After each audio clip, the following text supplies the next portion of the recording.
This is Tiger King speaking now. I am Joe Exhausted. I am gay for guns and cats and even men. I love it.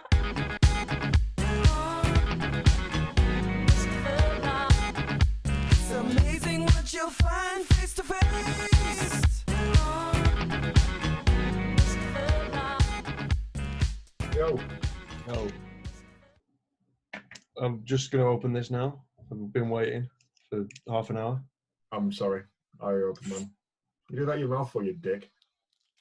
She said. And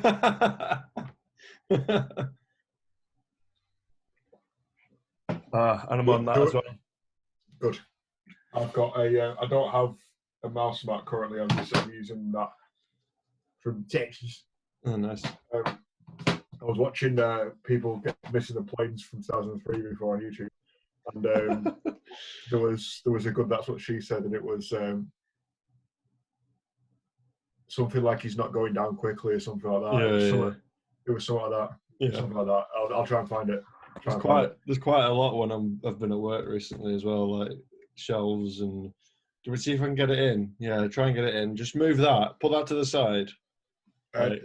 Everywhere I've ever worked, Lift that up and put it underneath. Like, people are absolutely fucking oblivious. Like, try that around the back, it might fit better. It's like, That is what I've heard before. How the hell are you? Good. I've just realised as well that we're nearly on our 50th video. I think this might be the 50th. I'll make it the 50th. Okay. Yeah, we'll just delete 10 others. We're on 48 now. Oh, we're on 48 now. Wow. Yeah, and I've still got a few more to edit. Holy shit! And that's pretty good traction that we're getting, aren't we? For a year. Yeah. Just over a year. So what else are you drinking? I've got two of these. One more downstairs in the fridge. I've got one Bud Light. Yep. Not sponsored on this. Just I've got it. Imagine that. That'll be a perfect sponsor for us, wouldn't it? Absolutely. I would get a neon sign for the fucking room in here. Yeah. Shit. Neon light. Yeah, I've got a JD. I'm going to advance to some JD in a bit. I'm gonna do a sort of 4-lane merger in a minute to some Southern Comfort lime and lemonade. It's gonna be fucking crisp. I might add some lime to my JD, you know. It's I've never done it with JD, but Southern Comfort, it just lends itself to that sort of flavour concoction. We did that a lot in Croatia. Every time we went shopping, we'd buy crisps. We bought like a recurring few things. Crisps was one of them. I think it was JD, the other one, and limes. We always just got limes or lemons just because. Good to have. And just ice trays, just absolute, like, my best memory of that holiday, or one of them, is just in that apartment in Dubrovnik with that view. Yeah. Sitting on the, this is like mid-mornings or whatever, just before we're going out. Just having a nice proper freezing cold, like JD with like lime and ice in it. It's I can't believe you hadn't had it. This was probably what, 2 years ago? Year ago? Yeah. When you first had it, because we had that place where we had free drinks. Oh yeah, Northern Way, wasn't it? Northern Way in Preston. Free drinks. Got absolutely smashed on them, didn't you? I remember because we tried. You went, ever have this JD and Coke, and I was like, and I didn't really like JD. I went and got 4, and I was like, we'll try it out. Like, try it out. Try it out. But then you went, don't try, if you don't like the JD, try the JD honey, and I was like, yeah, it's a gateway. Oh, go on then. Go on, dude. Instead of about 9. That was a good night. It was a very good night. I've got a list of podcast things here, by the way. I've got a few. In absolutely no order whatsoever.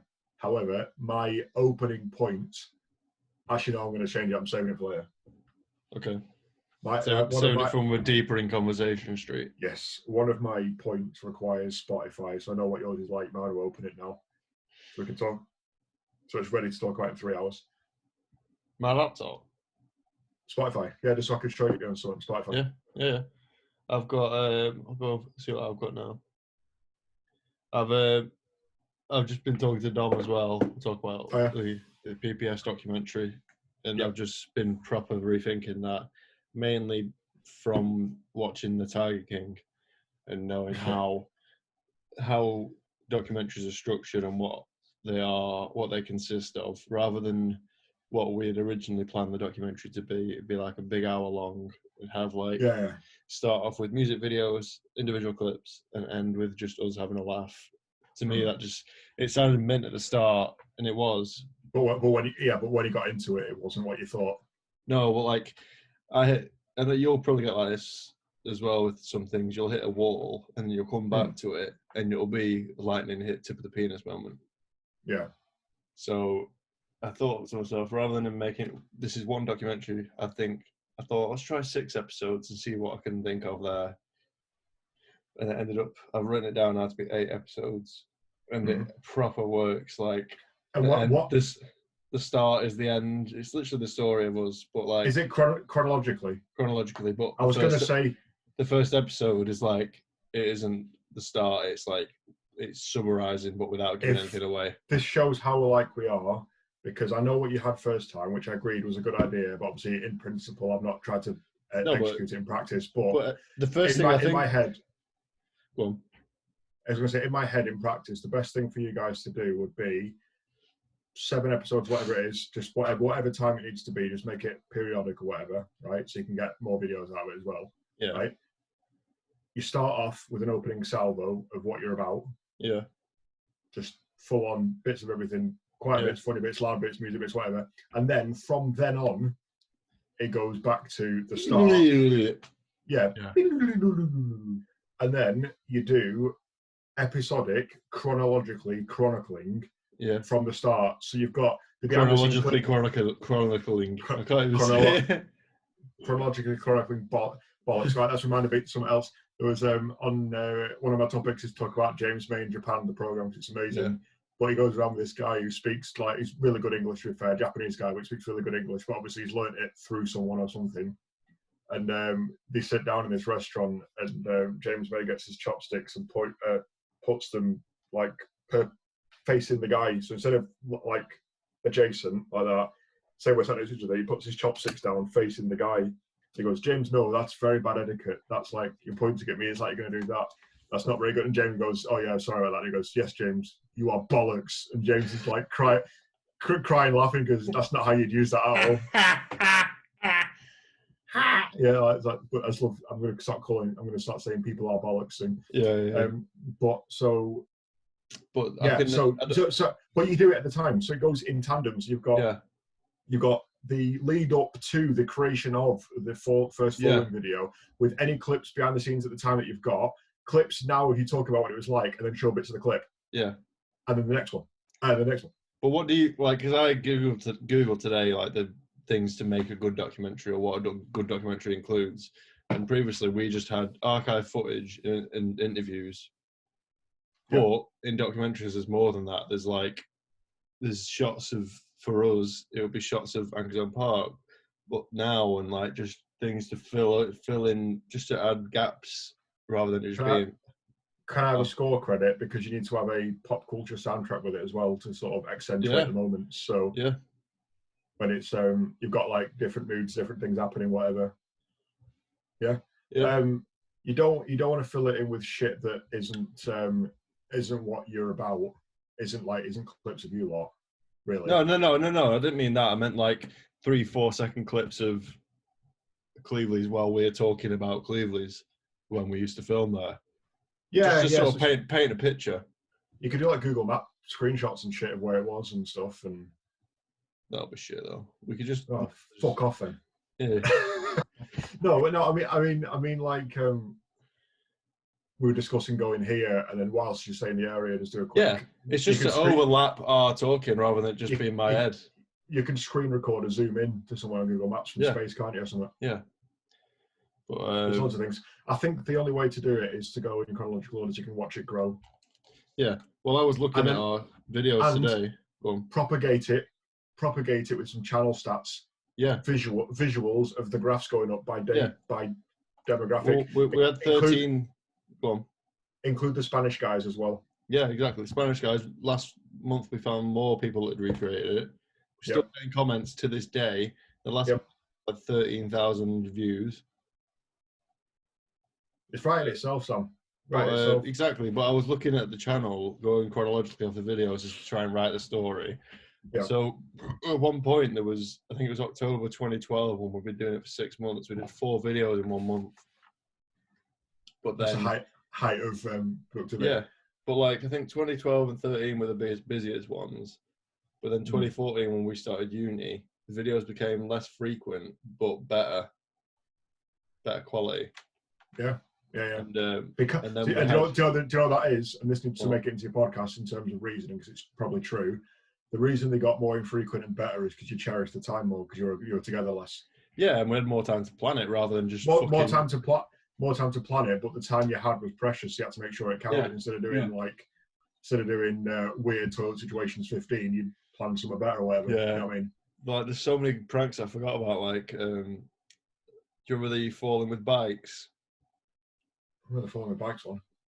This was very early on, but we put it with I think it was the Shaun of the Dead song. Bim, bim, bim, bim, bim, bim. Yeah. We did it to that, but like, there's so many good clips in that. But guess now, Tom, how many videos we did uploaded? I bet you're way off. Give us the time frame again. What years am I talking? So it was originally 2012 to 16, and then we came back for a couple of months in 2018. So we had 18 months out. Well, this is 77. Yeah, go on. But we had we had about 18 months out, and then this was from like, it was pretty much just Dom at the end. He just did a video on his own on holiday. Yeah. And then once I'd finished uni, we were like, right, let's just go America and just do one. But the way, the golden, like the tip of the penis moment for me was when it was like, looking at us now, I've started Tour Scenario with you, which you helped create PPS. So that's like a proper merge. And then Finn and Barrett have got their own channels. Dom's started his own. Perfect. Like, we started as we finished as we've started. Yeah. Exactly. Creating things from nothing. But it's not like a hive network now, isn't it? It's going to be anyway. Yeah. But the We whole should point get, oh my God. Are Brown and Harvey or anything doing a channel? I doubt. Oh, I wouldn't put it past him. Brown will probably just do him reading football scores, and Harvey will just be like vlogging at Tesco, probably.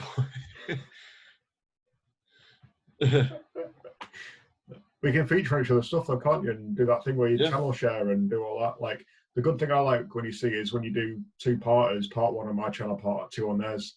Yeah. So you film it together and split up in 2 halves or whatever. Yeah.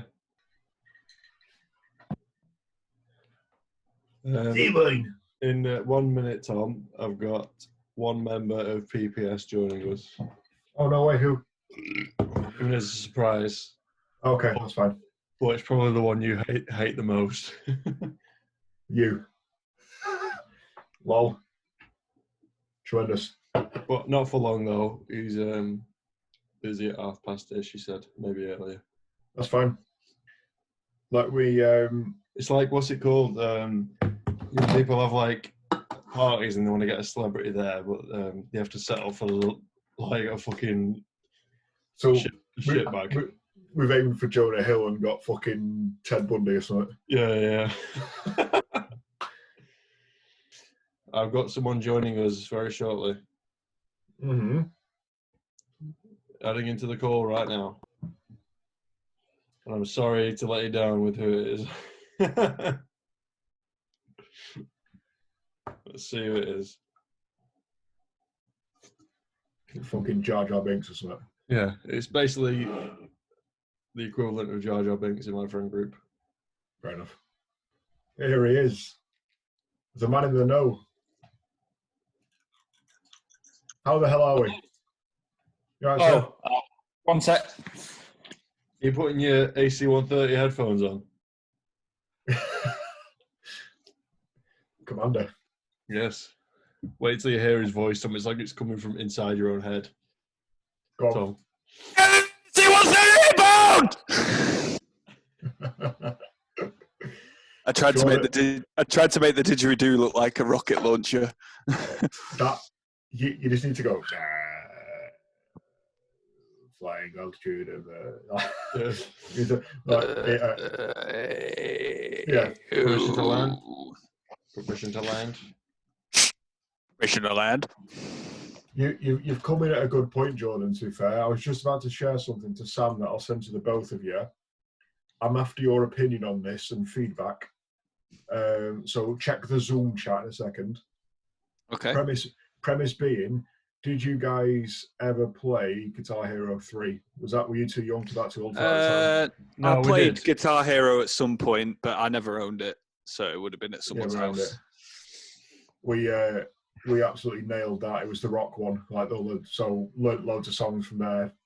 Properly didn't know Metallica before that game, so whoever made that playlist is getting a pint off me at some point. I don't know how it's going to happen, but so I was wondering, Jordan, I'll throw this to Sam as well and to you. Oh, is that live now? 8 o'clock. All right, nice. Not bothered making this, mate. Okay, making another one. So my question to you boys is, I got bored of listening to the Guitar Hero 3 soundtracks. It's like 12 years old. I've made my own. So I've picked 100 songs that are guitar based from 100 artists. What do you reckon? Who've I missed off there? What shit? What would you add? I'll do you want me to open it, Brown, and share my screen so you can see it? Yeah, because I don't have Spotify because I'm DOSer and I own my music. So do I. Just pay less. How you doing, Jordan? Anyway. Good. Still working. Same. You working at home? No, I have to go in. He's a DOSer.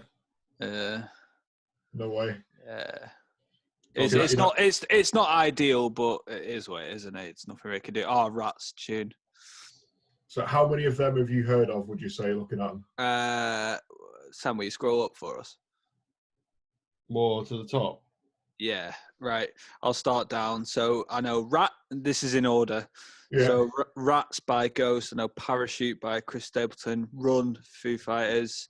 Helpless by Sam's Bum Body. Lords of Summer. Yeah, Deutschland. Yep. The Wind, Zach Brown. The Light by Disturbed. I know Different World. Edge of Darkness, Greta. Would you have picked different songs by these bands? Is my question to both of you. I would have Foo Fighters. I would have gone for All My Life. That is my all-time favorite Foos tune. I was thinking as well of I had the controller in my hand in fakeness in my head. Yeah, yeah. And I thought Run because of the outro solo and stuff would be pretty sweet. Yeah. Cross off Mark Morton, Chester. Yeah. The tune. I'd have Snow probably by Chili Peppers. Oh, what a shout! Didn't think of that. Slipknot. I know it's like quite. What's the word? New. Like my favorite song by them is their biggest tune, probably. Before I forget, Duality. Psychosocial is good. Psychosocial really emphasizes how good the metal baseball bat against a steel drum can be. Yeah, I love going through all these. You got like Slipknot, Tool, Rammstein, yep, Mumford and Sons. Yeah, honestly, I have very, very strange taste in music. I wouldn't have that editor's tune. I'd have Solo. The only reason I have that is because in the music video, the guitar just sort of appears on him. I don't know. I still to this day don't know how that happens in the music video. It's so weird. Yeah, The River. Oh, what a tune that is! Dragon Force. I'd have Hail to the King by Avenged Sevenfold. Definitely. Yeah. Even with the double outro solo on Backcountry, you're joking. You're actually joking. I don't think he's aware of Backcountry and how good it is. It's fucking quality. I think you've only got Nightmare, haven't you, Brown? That's it. Or no? I joined really on Nightmare and then onwards. But I have time to kill, so I could always go back. Honestly, mate, the better in the prime. Avenged. That Backcountry album is amazing. Tom, have you heard Flash of the Blade cover that Avenged did by Maiden? Oh, is so it good. I tried to show you. The album Made in Heaven. It's got, I think the best one off that album is Machine Head's Hell Will Be Thy Name. That is fucking insane. I'd have Assassin by Muse. Well, I initially put down mate, this is an insane playlist. That's why I did it. I like to have an insane playlist because the original guitar. Hold on a minute. No. Right, you got like Mine and My Dad's tune. Mine and My Dad's Linkin Park song is Faint. Like I do Mike's bits, he does Chester's bits. Yep. It's the song that's too down. It's the song that's too down from that worries me slightly on something. Yeah, please. But it is a great tune. Can you record your dad doing Faint in Brummie? Yeah. How would he do it? I can't find you, beats. Yeah. What? How would he say? I can't remember the lyrics. I can't feel the way I did before. Don't turn your back. I won't be ignored, Jord. Yeah. Oh. That brings me to one of my topics. I was going to bring up. Yeah. One of the topics I was going to bring up, Tom. This is Jordan. This is why. Are you open necking Dr Pepper, by the way, dude, at the bottle? Bar. I was going to say it's the same label, man. It's the only Coke, like any form of like cola that the shop down the edge of the street sells. So that's a Polish cola shop, though. I'm not. No, Premier Shop. I'm not going Smileys. to Tesco. I'm not going to Tesco to. Premier Shops, don't trust them. My mate, when we were at uni, my mate got a bottle of JD from a Premier Shop, and it was a Premier Shop. I brought one home from Morrison's where I worked, put them next to each other on the side, and went, "What's happened to yours? Has it been microwaved?" Right?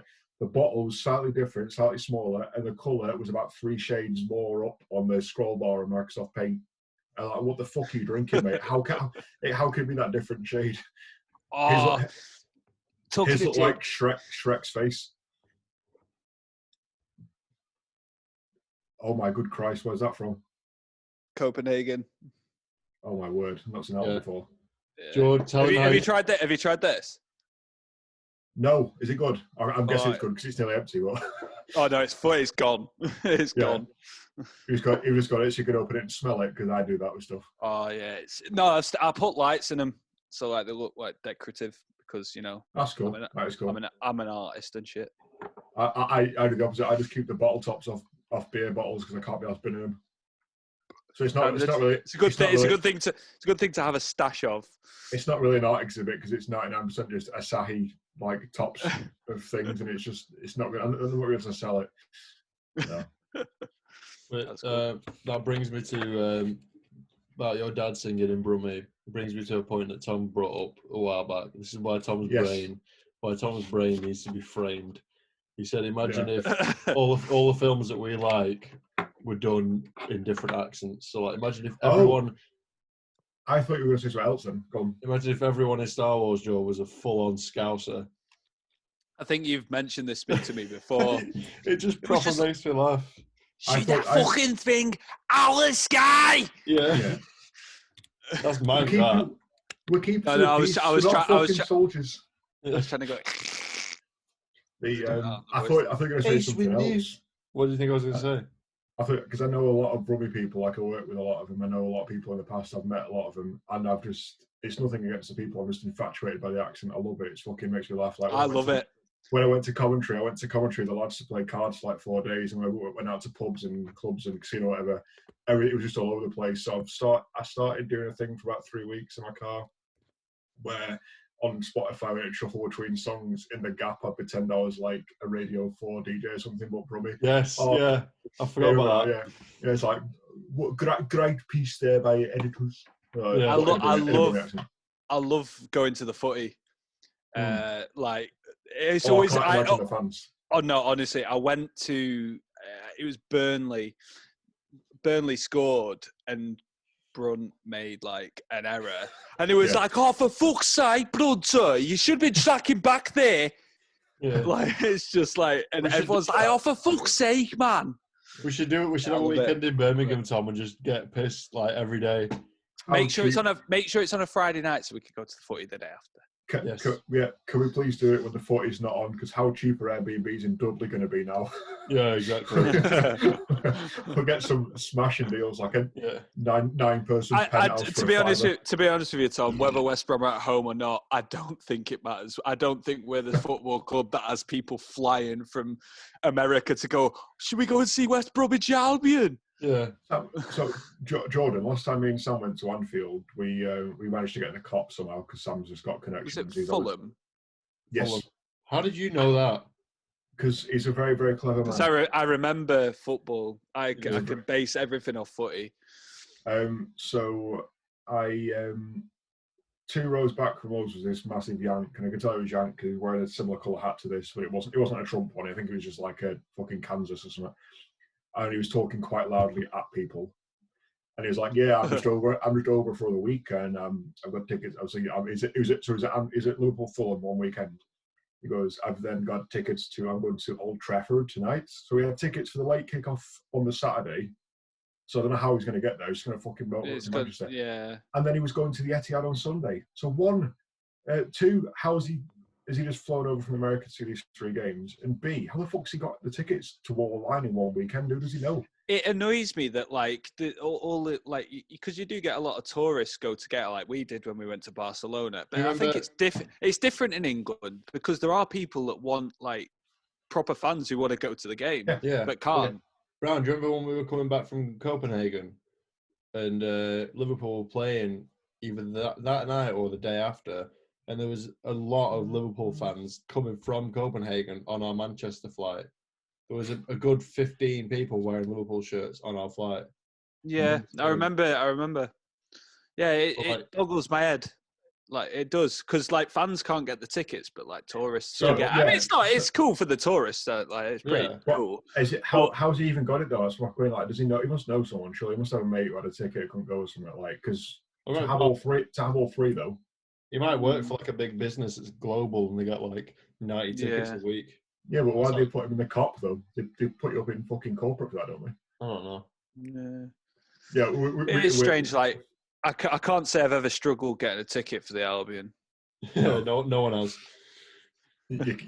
I mean, we do sell out games, we do, but like it's just we're not an international club, are we? We're a little. Well, another cool factoid that you told me about West Brom, Brown, that was weren't they the first English club to have a black player?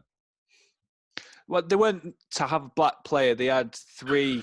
They had Laurie Cunningham, Cyril Regis, and Brendan Batson, and they were like because they were West Brom were a mint side back in the 80s, and they were like the first black professionals to play like in England, and it was just like.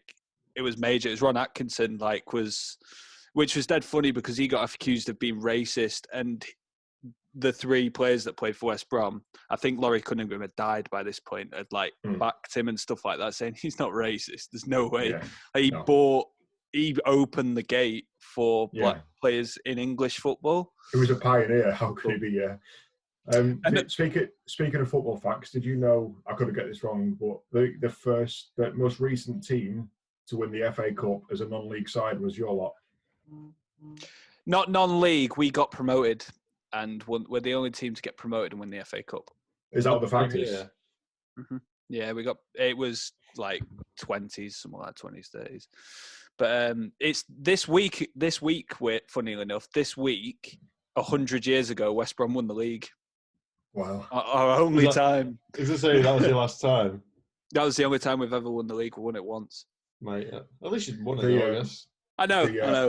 The meeting on Friday, all the Premier League committee, all the FA people, whatever, the meeting on Friday to discuss a proposal that's currently backed by half the teams in the Prem, apparently.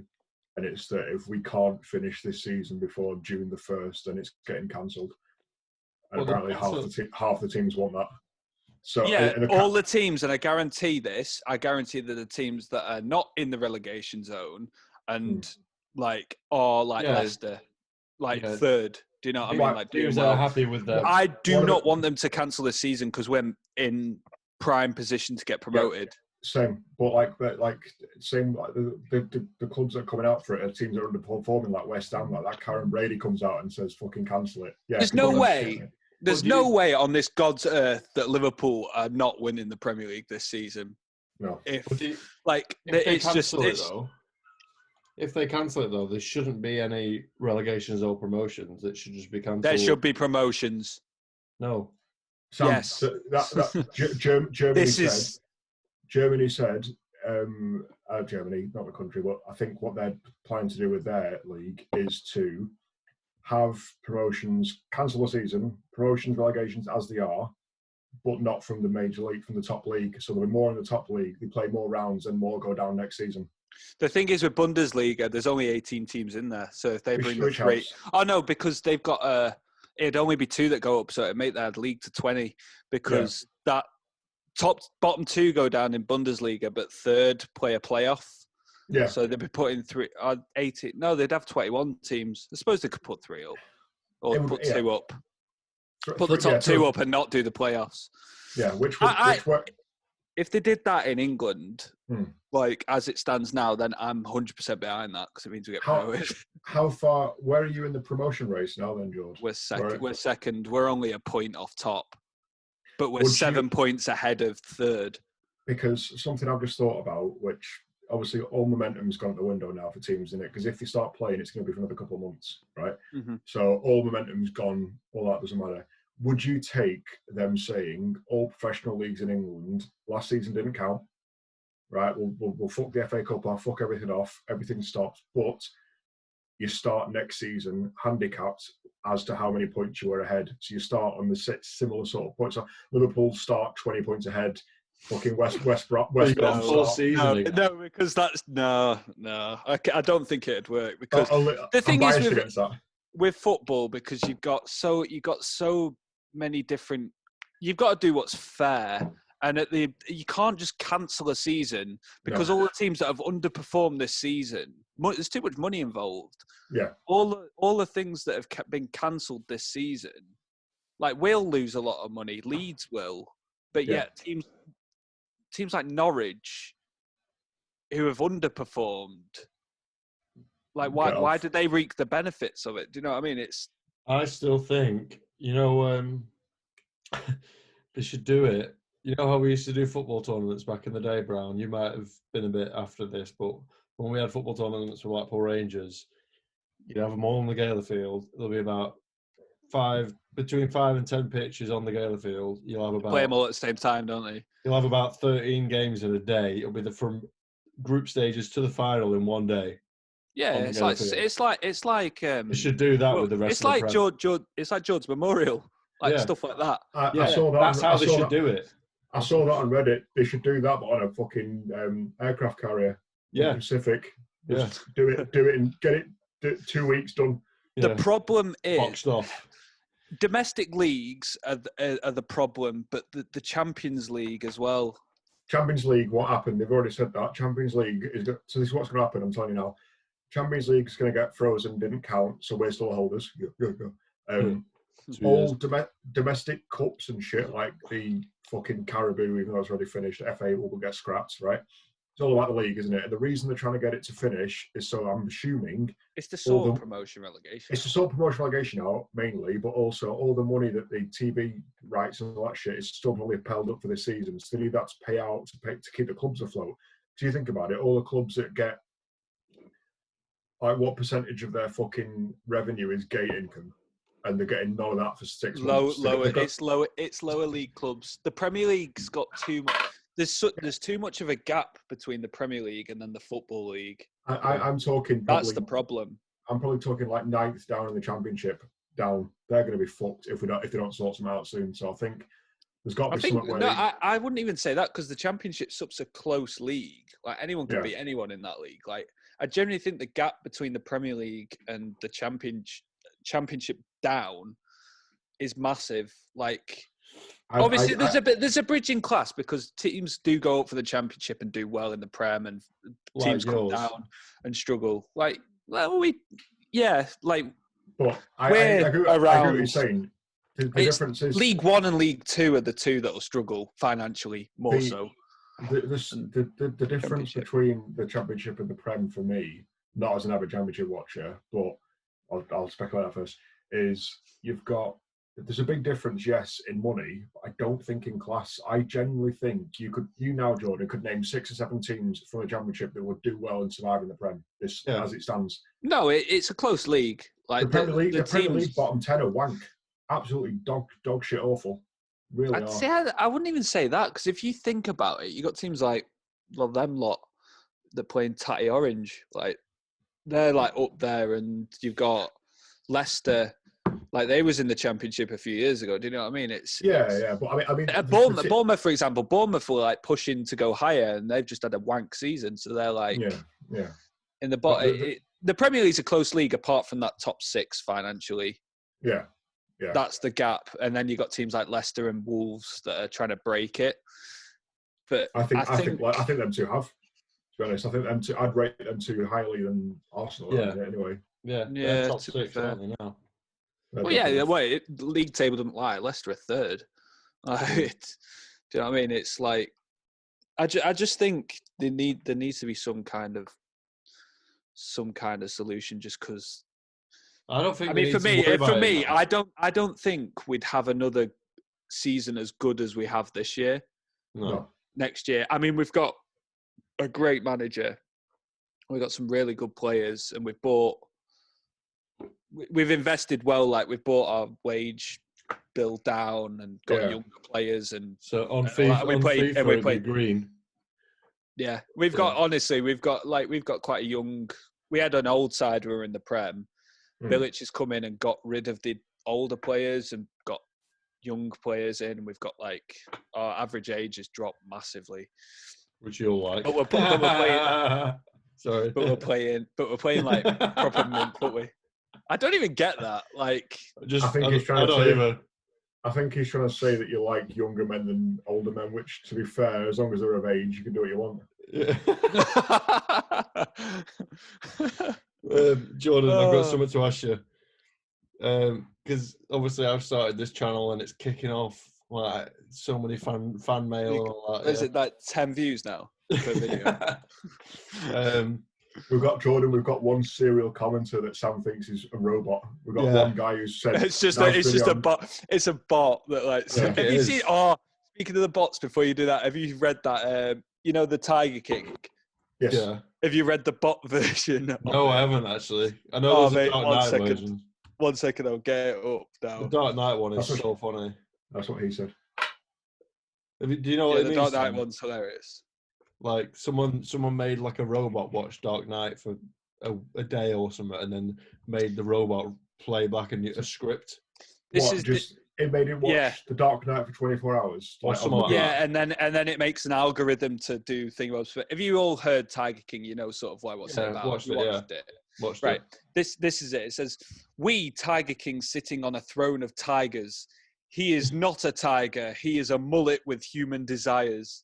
This is the robot speaking. Like it's got all the information in, and it's doing its own script.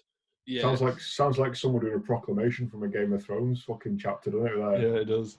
This is Tiger King speaking now. I am Joe Exhausted. I am gay for guns and cats and even men. I love hating Carol Baskin Robbins. He puts poison snakes in an envelope and mails this to bitch, Florida, the land where enemy Carol refuses to die. Mails them to bitch. She's pure evil, not pure, pure. She's pure evil. I am nice. I treat my tigers as good employees. Wow. An employee smiles. Their few teeth are missing an arm. It's this bit. This made me howl. I eat rescued Walmart garbage meat. My legs have never been more metal. And then employee goes to the back of the job using meth. A Hummer explodes and shoots out Jeff Lowe and Doc Antle, the Tiger Princes. And then it goes on to the next scene, which I don't have. It's just ridiculous. I love when words that you know very well are using a completely different iteration. It just gives it like a different sort of new lease of life, like when you cut like a sliver of a lemon off and it gets like fresh again. I was saying to Sam before, if you don't watch it, watch that James May in Japan. It's fucking amazing. James May in Japan. It's funny as fuck. He goes to Japan for like 2 months. But he's going around Jordan with this guy, this Japanese dude who speaks English, but obviously it's quite broken because he doesn't speak, like, he's not native language, he's picked it up from somewhere. So basically, long story short, they're eating in this like sushi bar, and James May like finishes and puts his chopsticks down, but pointing at the fella, and he goes, "No, just that's really bad etiquette. You put them like perpendicular to yourself. Don't point them at me. That's aggressive." And James was like laughing. "Oh, sorry, I'm getting used to this." He goes, "Yes, you are bollocks." He went, "No, you don't. You wouldn't say it like that. You can't say someone is bollocks. You are bollocks. You are bollocks." So it's like, yeah, I love the conceit. I'm going to start using that. Yeah, you are bollocks. I always say, "Oh, bollock." It's always one, not two. It's not quite a two bollock scenario. It's so singular bollock scenario. Thanks for using the scenario. I'm just band naming that one. Total bollock scenario. Well, I'm going singular bollock scenario as a band name. Hang on. Brown, I was going to ask you, because I was speaking to Dom before, and he's got my the game capture thing we used to record the Xbox footage. Oh yeah. He's doing it he's playing like games on his thing to make like music videos, but with games. Like he mentioned it ages ago. But I said to him, "Are you going to start a channel?" And he went, "Yeah, I think I will." So Finn, Barrett, and Dom and me have started channels. Well, what's yours going to be? I was toying with the idea when I was cycling to work the other day.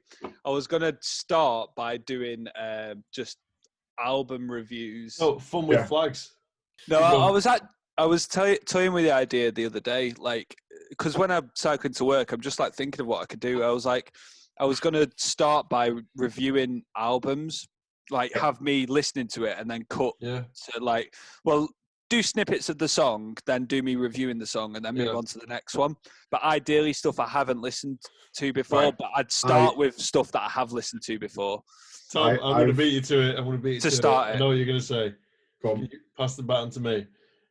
Jordan, before you start this, go on YouTube and search 3 words as inspiration for your channel. Lost in Vegas. I wasn't going to say that. Basically, Lost in Vegas, Jordan, is just 2 guys, just with headphones on, just normal 2 good mates. The people send them in songs to listen to. Very, very famous people, like famous channel. And they just listen to it and just proper analyze and go, "Yeah, I proper love that." Like, their video of them reacting to Chris Stapleton is like millions and millions of views because they didn't hear of him before, and they were just like. I like the idea though, Sam. I like the idea of that, but extending it to the album. So I put my hand up and said, "I've got 5 albums now, Jordan, that I know you probably want to listen to, and I would watch your video if you did them." If you went in dark and I said, "Here's 5 albums." Yeah, that's the whole point. That's the whole point. I was going to wait for people to suggest, and then I'd find it and then I'd listen to it. I'm notepadding 5 for you now. But what I was thinking, what made me do it is like I was listening to Rammstein's latest album, and it was like when Auslander was playing. And you know when it does that breakdown, when it does this it's sort of mellow before the chorus. The bridge. Ich bin kein Mann für eine Nacht. That bit. Yep. I was listening to that and I was just like, but people think Rammstein are this fucking like screamo band, but they're not. They're just a rock band. They just sing in German. That was it. And I was thinking, how could I make people listen to them without thinking? Guy I used to work with, Jordan. We were driving around in like near the Ruhr in Germany, and he had that on his phone on the screen. We're a bit pissed driving around at like fucking 11 o'clock at night, and that come on, and I did what he's talking. I nailed the whole song, so I knew the words to it. And he's like, yeah, man, you listen to Rammstein? I was like, yeah, it's not weird. The fucking good, very, very talented musicians. It's like it needs to be widespread, sort of. What's everyone's number one band? What's your number one band that you weren't your impression of them before was completely different to what they actually are. Honestly, Rammstein, like, because I'd always gone off people thinking that they were this thing, but now I got this the other day, Tom. Oh wow, that's spicy. That you can't see it, but what does it? So does it say bottom right? In America. So it's they were there, weren't they? Yeah. Yeah, it's the gig at Madison Square Gardens, and I got that one as well. Paris one. The Paris one. That is insane. That is absolutely insane. Was it like 100? That's a better gig and better songs. That's better edited. The way that's edited is just unbelievable. Sam, that's the one I've shown you where they had 130 odd cameras. They had cameras in the crowd on like turrets. Good. When they played Buke Dick, oh my God. And they're all crawling out on their hands and knees, and the drummers got them on leashes. And there's this one where Till Lindeman's like that going, and then the drummer kicks him and he just flies down the stairs, like proper smacks the side. Oh, they always beat the shit out of each other. Always beat the shit out of each other. Brown, talking of live gigs, please can you watch our top 10 gigs we wish we were at? Because Rammstein's in it. Yeah. It's on the channel. Just have to send me a link. Right, Jordan, I will Facebook you and Sam the 5 albums. What I need to do is I was gonna do Friday night. I was gonna do my first one, but I was gonna open with something that I like. So I was gonna open with like Hybrid Theory or something. Yeah, open with the one that means the most to you, and then go from there. Because you'll be able to midnight then. Well, you'll be able to like formulate the structure of it all off one. But I'd have to like, because I've obviously got the editing tools on this. I've got iMovie on this, and I've got Sony Vegas as well. Yeah. So I was thinking like how to structure it, but I need to make an intro. One thing I'd suggest as well, Jordan, as well. Sorry, 1 second, Sam. I'd forget about. For the time being, I'd forget about the stuff that can come later, i.e. the pre-video intro, the name, whatever. I'd focus on the content. But what I'd also suggest you do, because I've seen it a few times on like song reviews and reactions and shit that I personally think is really, really cool, is, because I've learned stuff about songs that I didn't know already, is when you've got an album or a song coming up, if you not review it, if you research it first, so you know a bit about why the band made it or a bit about what that's why I think I could open with Minutes to Midnight or anything Linkin Park, just because I know the story of it. I know everything about their story pretty much inside out. So it's like a decent start effectively. But I was going to do that. I was going to do the Fun with Flags bit just for a laugh. But George, just from what you said about you need an intro and all that, me and Tom started videos on this channel with no idea of any intros, no names, no nothing, no logos. You only find out what you can do better from making. I know for a fact that I need to do a logo and or name, but I need to think of a name first. That's what I need. Do the video, edit it, but don't publish it anywhere first. You might get a name after you've done the first video. Yeah. You know what I mean? Yeah. It's just me and Tom filmed our first video that we wanted to put on this channel 4 years ago. But we never did anything with it because we thought we didn't have the name. We didn't. Yeah, it wasn't good enough. I know what you mean. We've done nearly 50 videos already. Because I've got all these board games. When you're bored, yeah. Yeah, I was going to do... Have you seen the IT Crowd? No. Have you... A game board, and I was just like, I chose Prince of Essen, but I was going to do it like, I choose Operation. So you have to pick it out, and I was going to just video me playing it on my own, and then just like upload it. Jordan, no, you got to do the quick skits of like, do you remember when I was at yours that time, and you had that, you had your plate of curry, and there's like a bit left on your plate, and you're scraping it all to one side because it was rice. This was like, the plate round and scrapes it to the other side. Kid you not, we was in like year 11. This was years ago, because you came to mine after school at one time, and I had just had my curry, and I saw you were looking at me as I was scooping it. So as I pulled it towards me, I just spun my plate round the other way and just dragged it towards me again.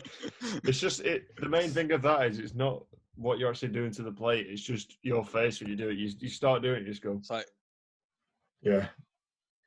No, it's a straight face.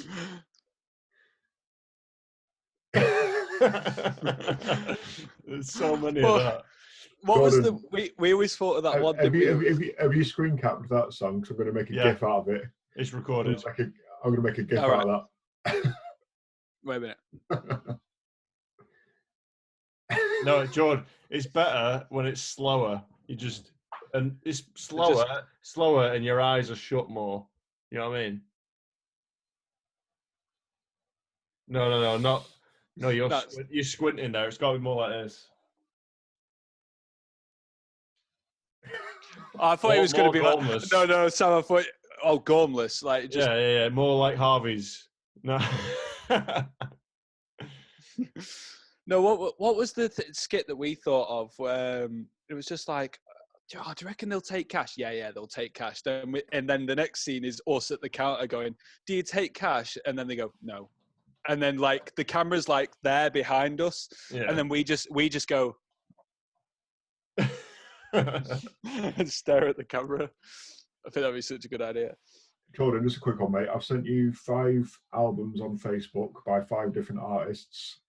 Have a look at them. Feel free to use them or not use them, but I'm pretty sure you won't have heard of any of them. So it could be a good thing to use in a few months when you're up and running on each channel. That's your George. Just try and film. I know one of them. Which one? Mastodon. All right, that's fine. Leave that one then. I want to say as well. I've sent you King Gizzard and the Lizard Wizard, who are my current favourite band. Jordan, get into them. It's their most recent album. But if you want to review their most recent album, I'd hurry up, because in 2017 they did 5 albums in 1 year, studio albums. Jordan, right, okay. good thing about that band. Obviously, it's a weird name. There's 2 drummers. Ooh, nice. Yeah, they got a lead and rhythm drummer. But what I was going to do, one of another idea I had, which was today when I was listening to it on the way home, I was like thinking what albums I could review.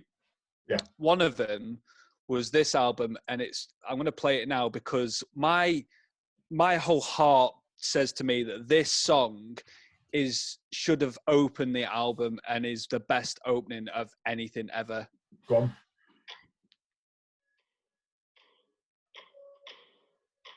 Can you hear that? Monolith. Just about. I know it. Play Monolith by 30 Seconds to Mars. It's track 5. Got it. How that doesn't open that album. Boys, I've got 2 minutes left on this call. I'll bring you back. All right. Dude, what we said before Sam fucked us off. Reviewing albums. Yes, also, I've got another idea for you for reviewing albums. It's one that I just thought about when I was having a piss then and getting more beer.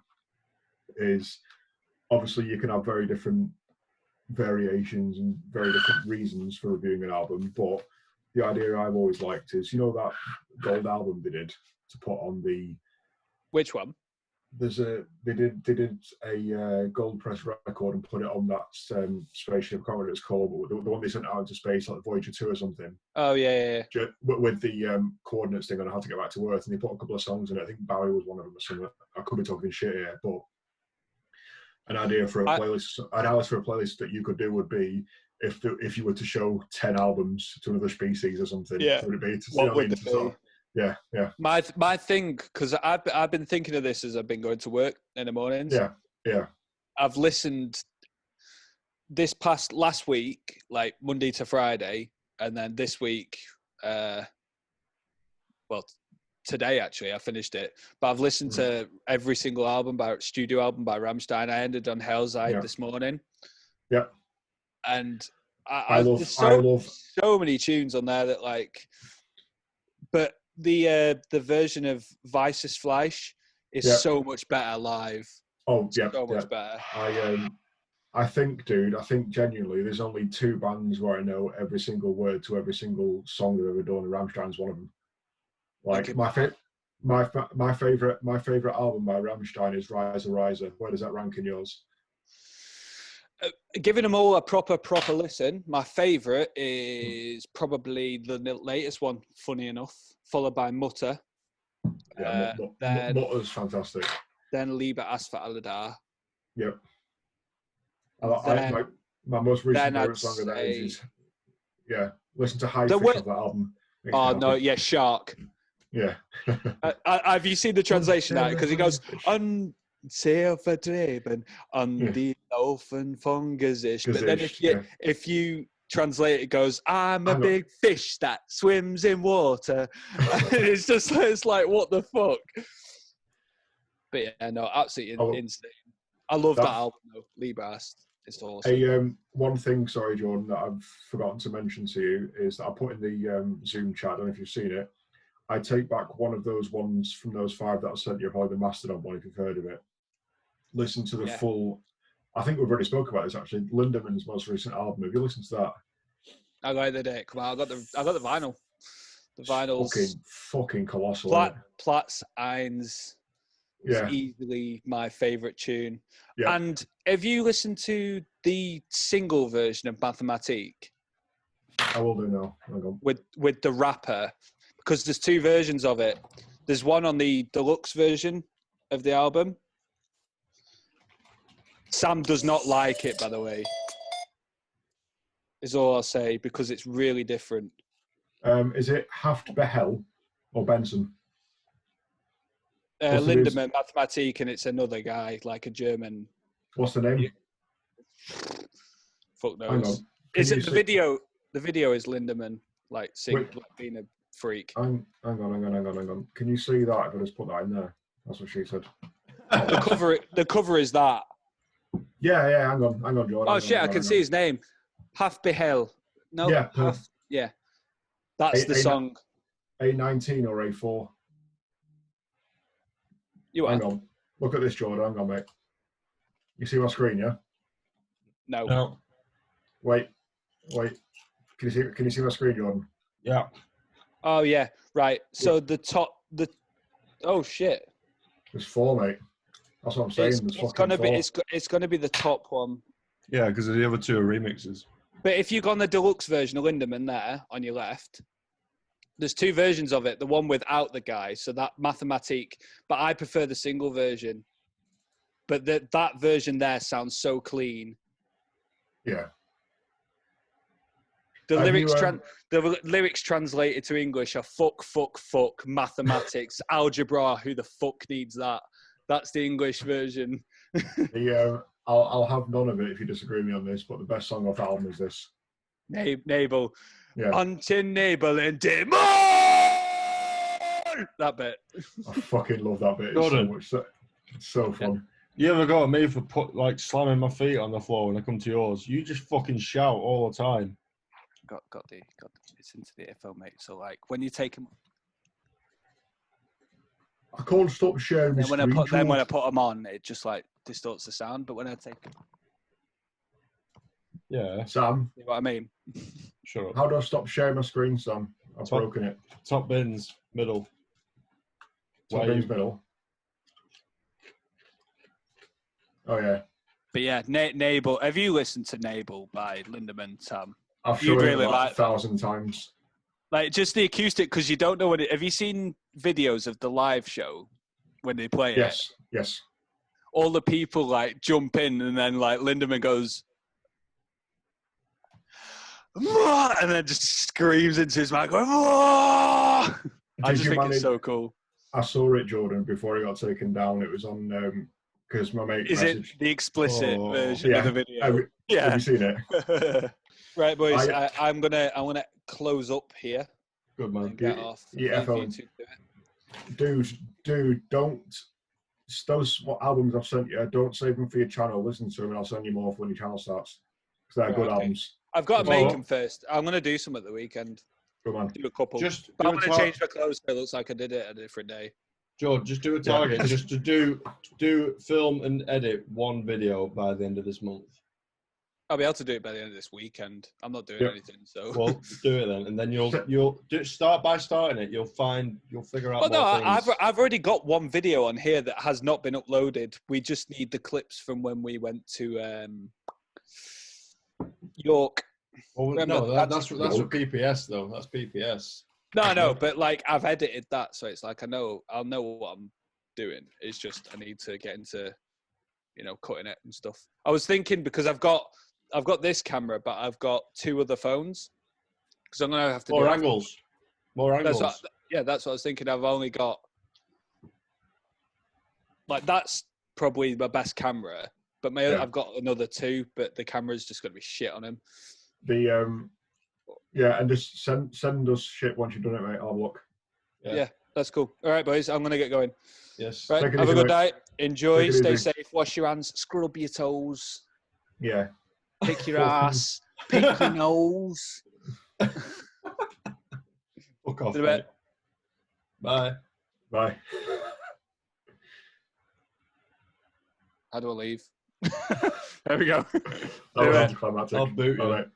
Bye. Yeah. Boat him, Sam. Look at this. Chris Daly has got a brother. Look at the times they got uploaded. That's bollocks. That.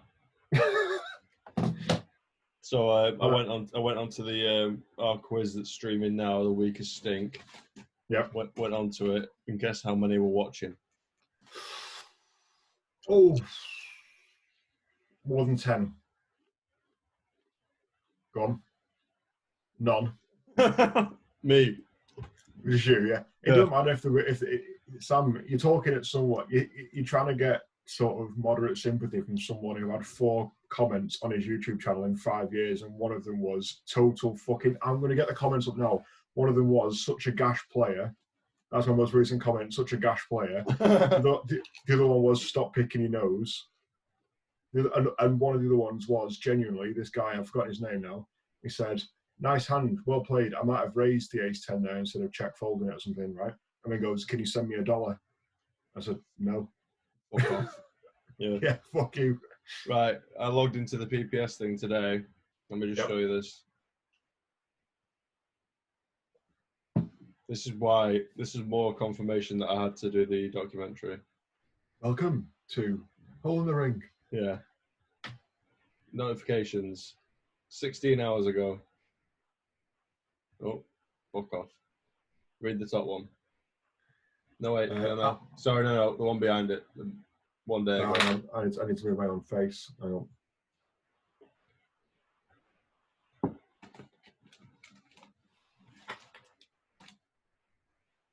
You see some very, very different scenarios, but similar sort of premise. When I started my poker YouTube channel, my thinking was, if I can make one person laugh or make one person think, shit, yeah, I can do that as well, and learn something, then I've succeeded.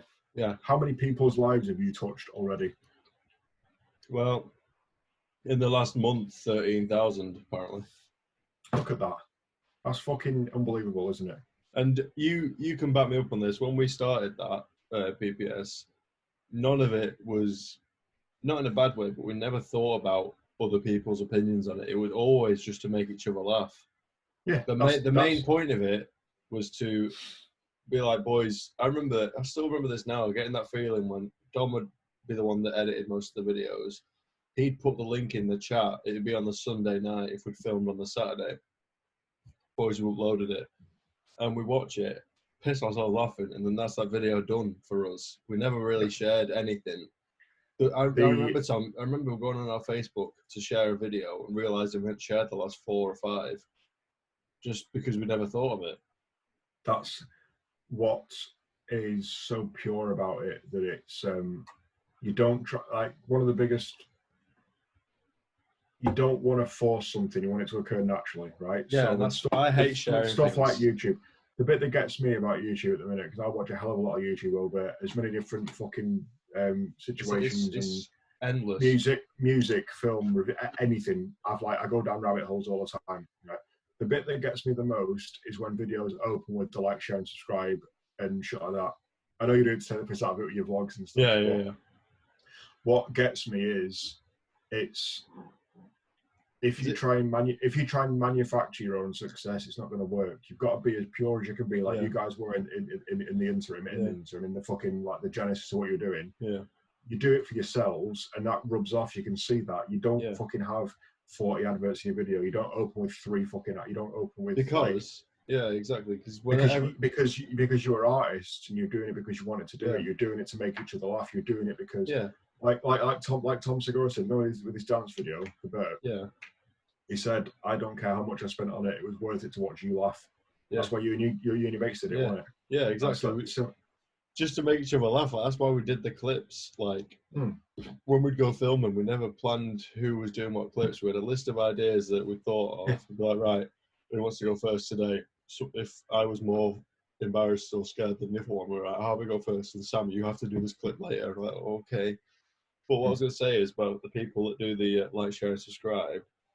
They're following a formula like newsreaders do, which is another conversation that does my head in. But they're following a formula, but they're all put in the same bracket. Everyone who does that, which is most of the YouTube, they're all over there. But we're here because we don't do that. Even if we're not as popular as they are, when we do, or if we do get that amount of views, we're different, a different page. It's not quite a fair distinction, this, but you can probably see, you wouldn't necessarily be able to split 50-50, but you could see from when you start a video whether or not it's someone's vocation or someone's hobby. Because a lot of channels start off as a hobby, end up as a vocation and get fucking monotonous and get monotone and get the same recipe every time. It's just a slightly different subject, the same recipe. Yeah. But when it's someone's vocation, purely vocation, like yours is, and like PPS is, and like this is for us, where we are not trying to pander. We're not trying to say we need your subscriptions because I need to pay my rent. It's a different thing in it. Like it's we could live off this. We could live doing this forever. Yeah, but we don't need it for the money, is what I'm saying. Like when Diaz was saying, I was listening to Diaz podcast, and he was saying about he only tours. He does comedy tours because he wants to, because he enjoys it. He enjoys going out on the road. He enjoys having his mates or whatever. He doesn't tour for the money. He's like, suddenly, if you're touring just to pay the rent, pay your mortgage, it's suddenly not that fun to be shaking hands with fans and taking pictures and shit and stuff like that. So it's like, it's finding striking the right sort of divide on the creativity and the fucking business side of it. Because a lot of the shit I watch, like, I do watch a fucking lot of YouTube, by the way. Same. I'm tempted to pay for premium, to get fuck off the ads. I'm really tempted to pay. Well, I don't have to, because on my laptop you can just skip them. Yeah, because I told you. Yeah. But say for each different subgenre of things I like, I'll watch 10 channels. You can see which ones still have the passion for it and which ones don't. Yeah. Definitely. And which ones are just like, this is the formula that I've developed that I know gets the most hits, the most views, the most subscribers. Great, perfect example. It's the eyes. Perfect example of that, Tom. Collider. Yeah. It's so sad. And the fact that their CEO was more about trying to get premium content with fucking directors and shit instead of... They don't need a CEO. That's why. Right, another thing. Of course they need a CEO. Of course they need a CEO. Because they had about fucking... I think how many employees they must have had. How many did they need, though? How many did they need? All the editors, they had people like Tiff and shit on as reporters to go to the fucking premieres and the red carpets. They got people they got about fucking 6 or 7 writing staff to do the reviews for the website and shit, and to interview people when they're doing the fucking rounds for all the stuff. They had about, say they had 30 employees, 40 employees. That's a business. You need a CEO. Of course you do. Or if it's 30, you just need one man to do cash. There you go. I know, Tom. I'm only saying this because I'm not very educated in that business. Have you worked in a business before, Sam? Yeah. No. Not one that I care about. Anyway, I'm saying when you say that though, you say why do you need a CEO? You're thinking CEO of a guy in a suit who doesn't rock up. No. But I also understand why. I do understand why you need one because it's a business. But why when I'm asking is because I'm questioning it. Do you need one? Because you're questioning it. I think we can carry on our channel forever, just me and you. Well, you say that. If we get to that stage.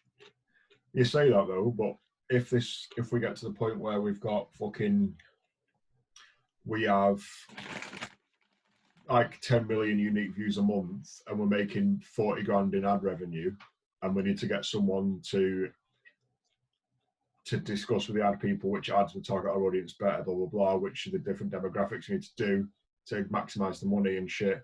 You need at least one person to do the books. Like Sam, I watched a video the other day. Because the more employees you get, the more people they have to do the books. If there's just me and you, just half everything. I know, but again, if it was just me and you, to maximise what you can earn, we wouldn't be good at that because our strengths aren't there. Like for example, I never was good at video editing until I started. I know, but you'd stretch yourself too thin. Like we watch a lot of travel vlogs and just vlogs about people's lives and shit. Nothing too spectacular. And there's one we watched, a lady that lives in New York. And she does a fashion vlog, she does recipes, she does website design. She's spinning plates, mate. Fucking smart. She's very, very clued up, very smart and everything.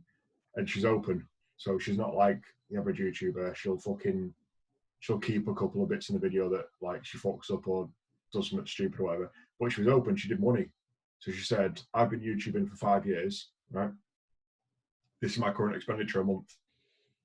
And she had like an agent, she had a fucking accountant, she had I suppose it's different with America with taxes and shit, but yeah, it just depends whether or not you'd take it on as a job, because there's a distinct difference between doing what we're doing now and if this was our full-time job. You'd have to have would you be comfortable filing your own taxes, for example, as a self-employed person? I wouldn't be. Why? Because it's something you don't have to think about. You'd rather be doing something creative. You'd rather take 5% of your fucking... How long does it take? It's not about this. It's like, it's a constant thing of having to... But would you rather do that than have other people working for us that are just... All the way around. On the conversation between Ricky Gervais and Carl Pilkington that was on the podcast I listened to today, that's why I remembered it. Carl Pilkington shower was blocked, right? Had shit in the shower. So he had to take the towels off. Shit, like actual. No, he had to like go and take Not like Diaz where he shits in the shower. No. He had to take like tiles off and get his hand in and shit. And Gervais was having a go at him for it. He's like, "Why are you doing that? Just pay for a plumber." And Carl said, "Well, why would I do that? I know how to do it. I got my gloves on. Why wouldn't you do that? Why are you wasting money on a plumber?" And Gervais goes, "My time is more valuable than that of a plumber." Yeah. This is him specifically speaking. Yeah. You look at hourly rates, right? Gervais as a fucking executive producer, writer, director, whatever. If you appropriate his work for a year to get an hourly rate, will be a fucking whole lot higher than average plumber. Yeah. So he goes to Carl, I would not be saving money if I did that myself. If I did that myself, I'd be losing money. Yeah. Because I'm taking 3 hours off doing what I'm doing normally. So my point. But does he do that round the clock though? 9-5 being creative. He's got to have a day off, hasn't he? Like, could it? You know what I mean? He's not always. I feel like with stuff like that though, you're looking for a way around something that's already established. Like I don't understand why you wouldn't want, say in fucking, I don't know, X amount of time, right? We're getting a shitload of fucking revenue from ads, from everything like that. Why wouldn't you want to get people in who know what they're talking about if it helps us as a business get more and more and more? Because I've seen that many documentaries that you bring all these people in, you keep getting bigger and bigger. You're amazing of everything, and then you're so far away from what you started from your own producing. But we would be buying people in to do the shit that we would still be doing the producing. We'd still be doing the full creative content. We're not getting creative content overseas. We're getting people to deal with the shit behind the scenes as a corporation grows. Well, you got to pay them as well, so you're losing out on money. Yeah. But we were gaining money. Because you're losing to gain. To be fair, you're paying someone to do market research for you or market development, or you're getting someone to. I mean, basically, you'd start. I'm that protective of my stuff. I don't really want other people. Is that what, it's just protective, though, isn't it? Like, with Collider, though, the difference with Collider is they got a new CEO who completely changed the creative fucking direction of the company. He went movie talk. Nah. Yeah, he went. we don't want people who've got a good rapport with fans. We want to focus our attention on getting interviews with movie stars. Fair enough. Yeah. His Or went to his fucking head. prerogative. Not went to his head. He was a new guy. Oh yeah, but It's not went to his head. Yeah. It's if we had created Collider in 10 years' time, we had the same fucking chain of people. We had the same movies, the same same channels of discovery. And we had fucking 30,000 religious fans. If we then said we don't want to keep doing the shows we're doing with the recurring guests like Brown, Barrett, whatever, right? We want to then now try and focus our attention on getting seats at red carpets and all that bollocks. That's a complete change of direction. We're now focusing on getting the view. We're now focusing on getting the views to talk about Hugh Jackman for 2 minutes instead of doing a fucking exactly why you started a 3-hour schmodown. I 100% think that in whatever universe, whatever thing where what we're doing now ends up being our jobs, right? We would still always have creative control, but you'd have to expand. You'd have to expand. I'm all for expanding, but I think as well for me is it's as well being protective of the stuff, but it's just scared of losing why you started. Yeah, exactly. And again, I'm very recency biased at the minute, but watching Band of Brothers today when they got in fucking sorry, is that a phrase, recency bias? Because I could use that a lot as well. It's a very good. If I said to you, recency bias is a studied thing. When you poll people and you say, "What's your favourite episode of Breaking Bad?" a lot of them will vote for the most recent one because it's a recency bias. It's more at the forefront of your head. Yeah, I'm like that. Like Brown, then, for example, what's your favourite Rammstein album? Most recent one. Yeah. Yeah, exactly. Yeah. What was I saying? Band of Brothers. Band of Brothers, yes. What was he called? The lieutenant who come in as a fucking uni grad and he was wank. Dyke. He was like, Dyke. You guys are here. I'm going to look for help, right? Yeah. And Lowe's like, what? Yeah, I know. With stuff like that, it only goes to shit if you put them in a place where they can then be in control. But if, for example, we got someone in who was an accountant to look after the fucking money from YouTube, to make sure we filed the taxes, to pay us properly, to sort out all the bank accounts. It's like targeting when they get more people in. That's fine. But you got to do it controlled. Like, you bring in people you trust. You don't bring in someone like Jeff Lowe to do your fucking marketing because he's going to fuck you over. and like, for example, you always want to be in the business that you've got. You want to be a point of like, always got the final say, haven't you? So, for example, I don't like shareholders and stuff. When you've got people who started a company from scratch themselves, they'll always end up being a 51% share stakeholder. So whatever the fucking board does, I've got final say. I've got 51%. So yeah. But it does happen, Sammy. If you do it carefully, you can just. Yeah, but you see so many people that say they started something and it's got out of control. They fucked it up, and they wish they could go back to the start. That's really far extreme. Yeah, no, it's true. We're on the fucking bottom end of the curve at the minute, aren't we? But like, have you seen the video? My point is, you can't be afraid to expand when the time calls for it, as long as you're doing it. Yeah. Like for example, with PPS. Yeah, we had 2 partnerships. That's what I'm saying, but they didn't work very well, did they? No. Because A, at the time, you probably didn't fully read all the things, and B, you didn't ask for the right opinions at the time. However, you choose your counsel. Yeah. You don't rush into things. You don't take drastic steps. We're not in a position where we need to do that because it's not our livelihood. It's not our jobs. No, the people who do that are the ones who are just like when someone would come in, a la the fucking people you've signed shit with in the past, and then your whole life's behind it. That's when you lose control of something because you can't fucking deviate because then you're out of a job. Yeah. And you've fucking lost your revenue. At the minute, for us, doing these videos is at the same level as going to the pub of importance. Yeah. But back in PPS days, the first partnership we had, I think, was a couple of years in. After like a couple of music videos, it was with a company called Bent Pixels, but they gave us a rate which is similar to minimum wage in terms of they paid per 1,000 views, and I think they gave us, I'm absolutely guessing, but I think it's about 4 or 5 quid per 1,000 views or something like that. But that didn't last very long. It lasted about less than a year, I think. And then we got an offer from Broadband TV, who are the third most, when we got them, they're the third most popular network in all of YouTube.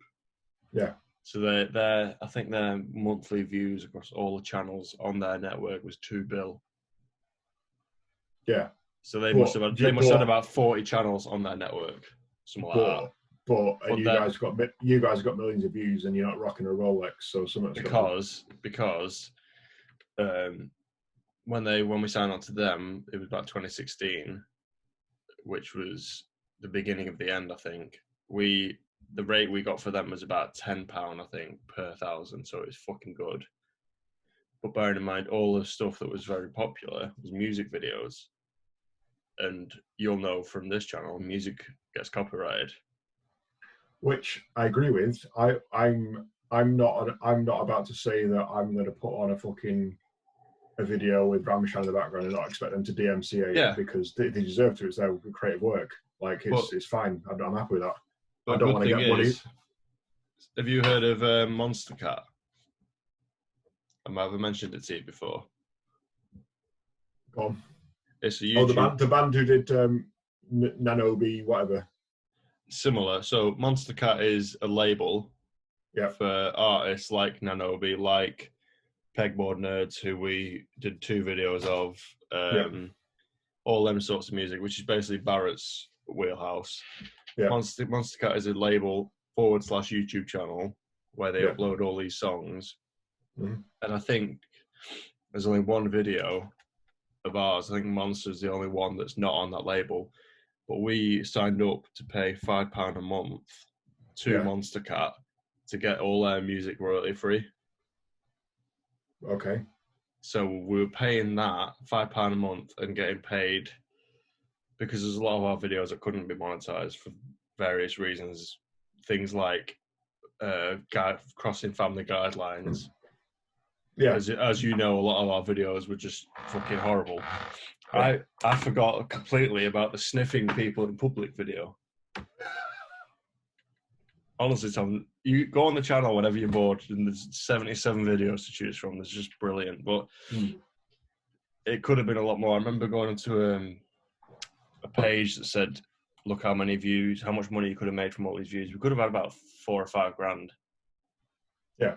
But now, the remaining balance in the PPS thing, after I stopped the Monster Cat thing last year, after 3 years of it just taking £5 out every month for no reason, because we didn't make any new videos, we got £26 in there. Exactly, and it's stopped. But Broadband TV, they stopped their partnership with us after a year because we weren't making any more videos. We weren't frequent enough.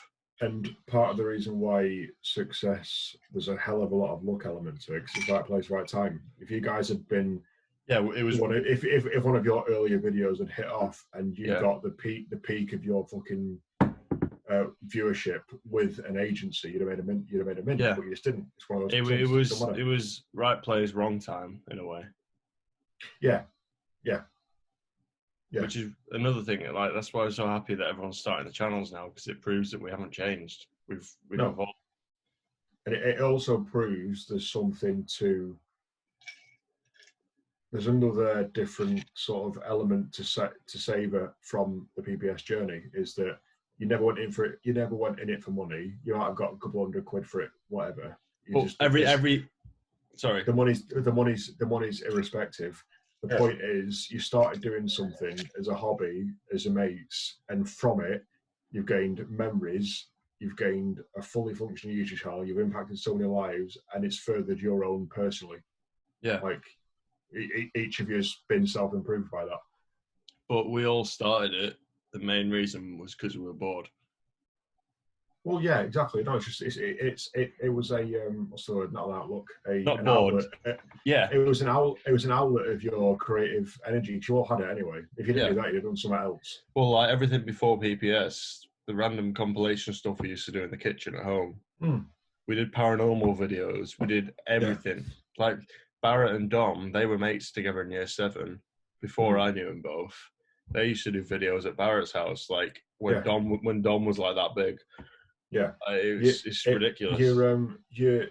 The creative energy you guys have had would have manifested itself in a different way if you didn't do the PPS videos that you did. Yeah, and it is doing now. Exactly. That's what I'm saying. It's you've fucking, what's it called? Evolved. Kind of evolved. So Well, we've adapted because we've all, like, when I'm going to make this, well, I say when, if, I don't know what word between when and if, because I know I want to do it and I know I will do it, but it's going to be fucking difficult about making the documentary. But there's a point where it's 2016 when we know we've got a feeling that it's coming to the end. This might be my opinion. 2016 was second or third year of uni for most of us. Yeah. We'd all been, I think half of us went to uni, half stayed at home. Yeah. All of us, nearly all of us got birds. Some of us were driving cars, some of us were living different places. And it was like, we're trying really hard to make this carry on and it's just faded away. Because... But it's not a bad thing. At the time, we thought it was a bad thing. It's faded away. Not. It's had its time. It's had its moment. If that is that time of your life, what age were you then? 2016. Can't work it out. How old were you for you? 20. Right. 18 to 20 is one of the most dynamic and most important periods of a person's life. Yeah, right? you change so much. You guys now are at the point where you've passed that. You're old enough now. You've chosen your lane. You've picked your fucking whatever. You're happy with where you are in terms of where you've like. Everyone's had the chance to make their decisions. They've done it. Everyone's separate and they're doing the thing. You can now regroup and fucking do whatever you want to do, can't you? Yeah, because now... if you guys had fucked uni off, focused on making these videos, and it had gone to shit because you'd had to sort of get jobs, you couldn't see each other anymore, whatever, you'd missed out on the experiences you've had in those years, I'm right in saying you wouldn't swap it for the world, the experiences you've all had. No, not at all, because every time, no matter how often or wherever I am, every time I hear the 3 letters PPS, I just fucking smile because the amount of the amount of laughter, like the amount of just. Yep. But the main thing to me before laughter is just it was freedom because it was never like we have to make this video for this date. It was just should we make a video next week, Tom? Should we make a video next week? Where one of us is dressed as Spider-Man and we use cling film to pretend that we've slingshotted people to trees. We did a full video of that we cling filmed Dom to a bridge in Stanley Park and pretended that it was Spider-Man like that. Again, exactly. You've done the right thing because that spontaneity, you can't have that pure spontaneity at its most 100% value when there is stuff riding on it like I've got a mortgage to pay. Time limits, yeah. So like you're not going to have, if you live in a separate universe, which probably does exist given the amount of quantum states available, there's a good chance in another universe you and the guys still are doing PPS, but none of you went to university, and none of you do anything else, and you're all doing that as a full-time job now. You're all making £5 a year. We've always said we want to. Well, in 3 years, Tom, we're doing the 10-year anniversary for Monster. Really? We're recreating it shot by shot. All fat and bald. Fat, bald, and another good thing is, I was going to say before, all the money we earn from our partnerships we spent on suits, props, things we use for the videos. So you're at least net even. But no one knows where they are. Dom was the original prop store. We gave everything to him, but no one knows where everything is. Harvey had a Darth Vader helmet, full, like, all sides. Don't know where it is. There's a black hole somewhere and it's taken all of our stuff. Yeah, it's bullshit. But the best thing about it was Dom that took the initiative to buy the camera. He spent 100 quid. 100 quid. 100 quid. On the first camera. What's that? Yeah, got a Graven. Well, he should do that to Brown because Brown still hasn't paid him for it.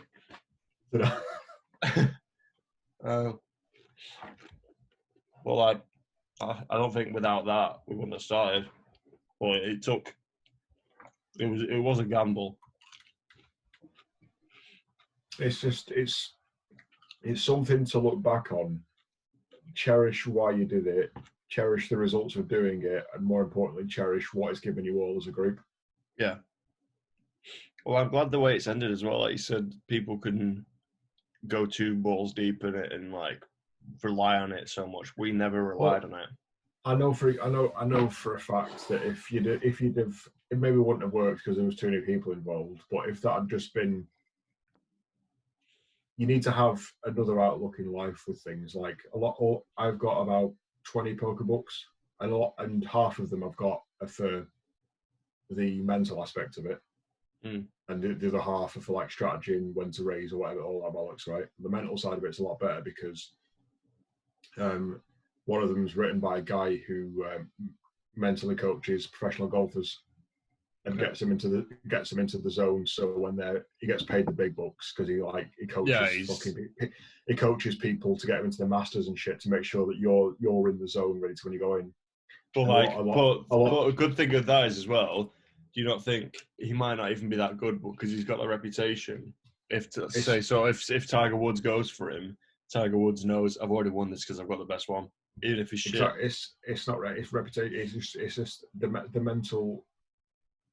It's amazing. I've got some links that I'll send you in a bit. Yeah. But a lot of the times they were saying when like clients he's had in the past that have struggled with golf, they struggled with poker and stuff, it's because they had no other thing in their life to focus on. Yeah. Sometimes you just need a break. Sometimes you need to go, right, I'm having fucking a week off that, I'm having 5 days off that, whatever.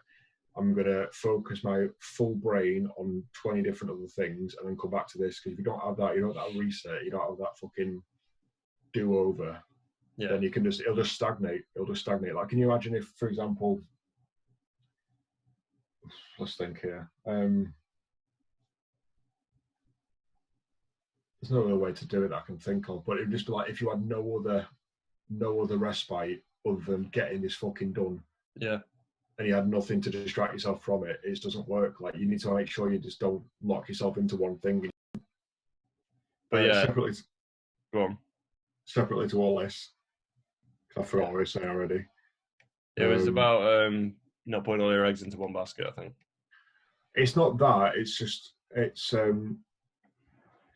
mentally not letting a lot of things ride on one thing with no respite to it. Because if that one thing goes shit, you're fucking in a state, aren't you? Like, I can still remember some of us, because we all had our own stuff. We all had work at uni or whatever. But I remember if one of us got too involved or too like, guys, we can really do this. If we do this, then we're going to make it really big. We always brought each other back to earth in a way.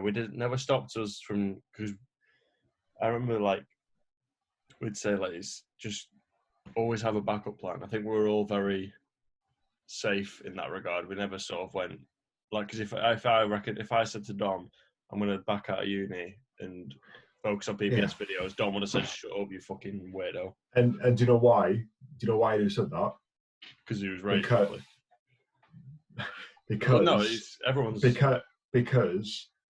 because he would be reminding you of the reason why you started it. That's exactly why I was saying before. And that's the thing. You don't want to jump to something before you've arrived there. Like, you don't. It's push before shove. Whatever that fucking saying is. Like, if all 10 of you had all quit your jobs, all fucked your girlfriends off, all just done fucking nothing, like moved to Manchester, like all done whatever, all plowed a lot of money into new setup, new camera, new whatever. With the base you had, it would have been a bad investment because you wouldn't have seen a return on investment. No, and you'd have wasted the time that you have spent properly, where you've got life experiences, you've done whatever, you've gone to uni, whatever. Yeah, you know what I mean. It didn't call for it at that point in your life, but some people has happened. For some on YouTube, it has happened, hasn't it? Yeah, where they've got the fucking mansions out playing COD or whatever. It just there's no reason why to say in 10, 15 years, once we've all sorted our lives out, start again. Not at all. Same channel. Not at all. You can't predict anything, my friend. You can't predict anything with this fucking life. My favourite thing about our channel now is our last uploaded video. So do you know what it is? No, what now? It just, when I hear the words, it just makes me happy. PPS. PPS. Also, no, before you search for it, I've already got it open now. When you search being weird in public, like the first 5 are ours. because no one else has really done it.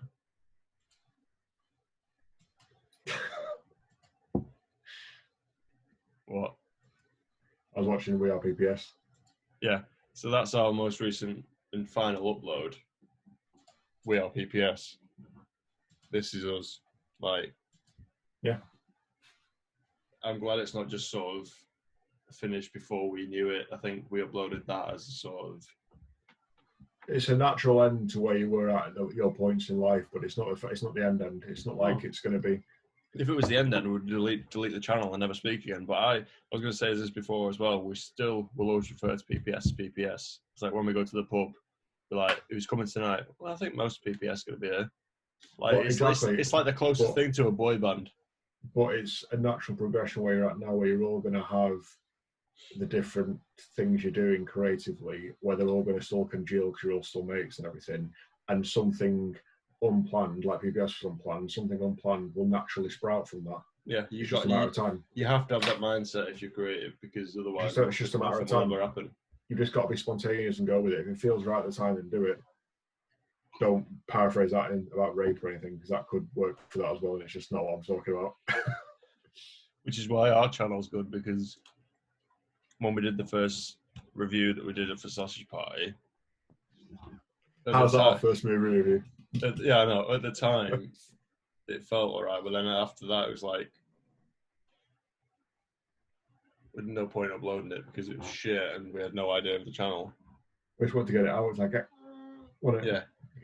Now we've done 50 videos. We've got about 5 different series. Yeah. I've got 3 songs each. I've got all the bass to go through. I've got FIFA videos. I still feel like we're at level 1 with this in terms of the scope of it, in terms of not only just the 2 of us, but what it can be in terms of the number of banners it can have, the number of people involved. I don't see why in the future we couldn't have a segment where fucking Finn and Barrett collaborate on a separate thing about like a separate Top Gear segment they've got or whatever, but on our channel.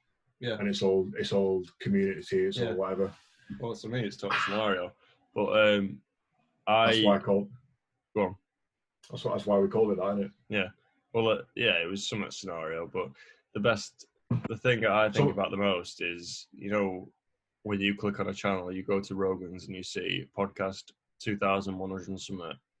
When you see that, you think, he's done this many. That's quite impressive. That number alone, like, I think even if we're the same amount of subscribers by the time we've done face-to-face episode 100, just for the fact of us getting to 100 will interest people. It just shows dedication. It's just it's unfortunately now people comment on shit they don't like, but it just shows dedication.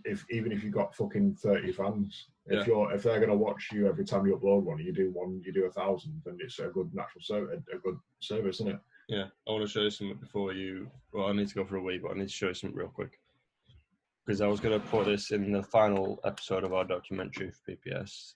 The final episode for PPS is going to be called We Are PPS.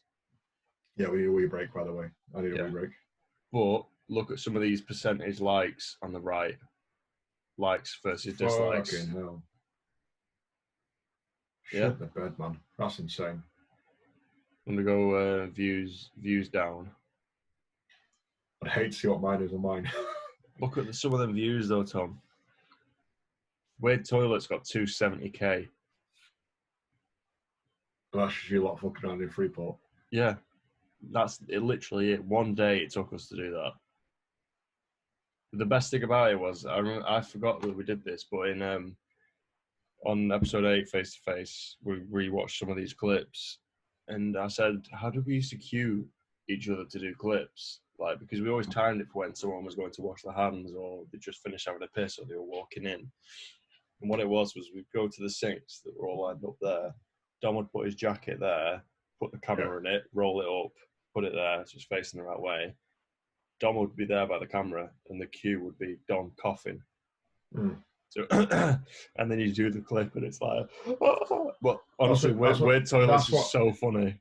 That's what you guys did to me when I was at Morrison's, wasn't it? You had the, cause I called you at trolley in the jacket, didn't I? And you fucking rugby tackling when I was stacking in Philadelphia. Yeah, it's just that adrenaline rush of just doing the clip there and then, and like it's so good to rewatch. Right, we break. Before we move on from BPS, just because I know it's taken up most of this. No, you're on. A name for the documentary. I've thought of a couple, but some of them sound like they could be something else. I'll give you one of them. One camera and 10 boys. But you know what I mean? If it like a funny, like a cool little name, it's hard to think of. I will help you. I'll help you in this endeavour. It needs to be something that's not like on the nose, and it's not something. You want it to be something that's funny, but also something you can be proud of professionally as well. Not something like fucking one camera and 10 people with all of got knobs. Like you want you want it to be something that you can see on a Netflix trial and watch. Like, I really connect with what someone said to me at work from Sharp. They said everyone is creative, and that is true, because if someone says they're not, why not? If someone says they're not, be like, right, so you got changed this morning. How did you decide what to wear? Yeah. Like you matched them clothes up. How did you decide like where to put your stuff on a plate or for food? Yeah. Like that's creative. Yeah. You might have 2% creativity, and I've got 60. Or you might value it more. You might value being creative more than other people. Exactly. But that's the whole point we started, is because we had this in our head. We had to get it out. You needed an outlet that wasn't like going knocking a granny out or something. Clearly, so. Yeah. The name will come naturally. I think it'll be something that you could. It'll be something you can float to the boys out of 10, and they'll be able to find it out of those 10 and say it's the right one. So, as a, what were you saying? I was going to say, let's move on. What have you got? I was going to say, as a natural segue, talking of documentaries, I force-fed you at gunpoint to watch the documentary about my favourite band of all time in Mastodon. I wanted your opinion on the band beforehand, the band after, in terms of the men, not the music. Just for a quick question, when did they become your favourite of all time? At what point did they pass the likes of Muse and I've been listening to them now for about 6 years, 7 years. And how long have they been going? Oh fucking hell! They've got about 6 albums. Let's see. Because that's what I mean. I don't know a lot about them either. Formed in 2000 in Georgia. Right. Never changed a band member. Basically, that's what I like. They met because, and it's quite a lot of bands like this, by the way. They met because 2 of them were already in a band together. Which it was the drummer Brandela and Bill Keller, I think. Which one was Bill again? The William Sideburns, who does all the riffs. Yeah, they were in a band, and Troy and Brent were in a band, and they met at an after show. I can't remember what band it was, but they met at an after show for one of the bands. Got talking about musical interests they liked, and then all 4 of them were like, "You think what I'm thinking?"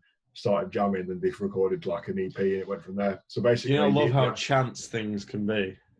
That's all life is. All life is being at the right place at the right time and chance and all that shit. If they hadn't gone to the same gig that night, they might not be a band together. They might not be widely tipped to pick up the mantle from Metallica when they eventually retire. Genuinely, Mastodon have been touted as the band to pick up the mantle from Metallica as the best metal band going. How many years do you think they've got left in them? Given the way they approach music, they do it fucking right. So they've been going since 2000, yeah. According to Wikipedia here, looking at the years the albums came out, yeah. They had an EP, and their first album was from being formed 2003. They had an EP and an album, yeah. And then they had They had an album in 04, 06, 09, 2011, 2013, 2017. They're all pretty much 2-3 year expanses. And what they do is they fucking smash an album in the studio like most bands do the same thing, to be fair. Smash an album in the studio, tour it to fuck for 2 years, and have 6 months off. And repeat. The good thing about having a routine is it's sustainable. But I think, yeah, exactly. It's sustainable and it works for all parties. But I think the reason why they took over, I think Muse were my favourite band forever, but it was Mastodon going up and Muse coming down. Muse's last 4 albums for now, they've not resonated with me at all. I've not liked any of the songs. I don't like the direction they're going. I don't think they're utilising their creative output. They've not. They just seem to be phoning it in to me, to be honest. They've I don't understand what they're playing at. So that's sort of fucked me off. Right? Yeah. So it's a mixture of both then. Maiden and Metallica have always been up there. They've never changed, have they? They always will be. They always will be. But what is your top 5 right now? Or of all time, or of right now? All time. All time top 5. Fuck me, would be Mastodon. If it's of all time. From now, from Sprog to now.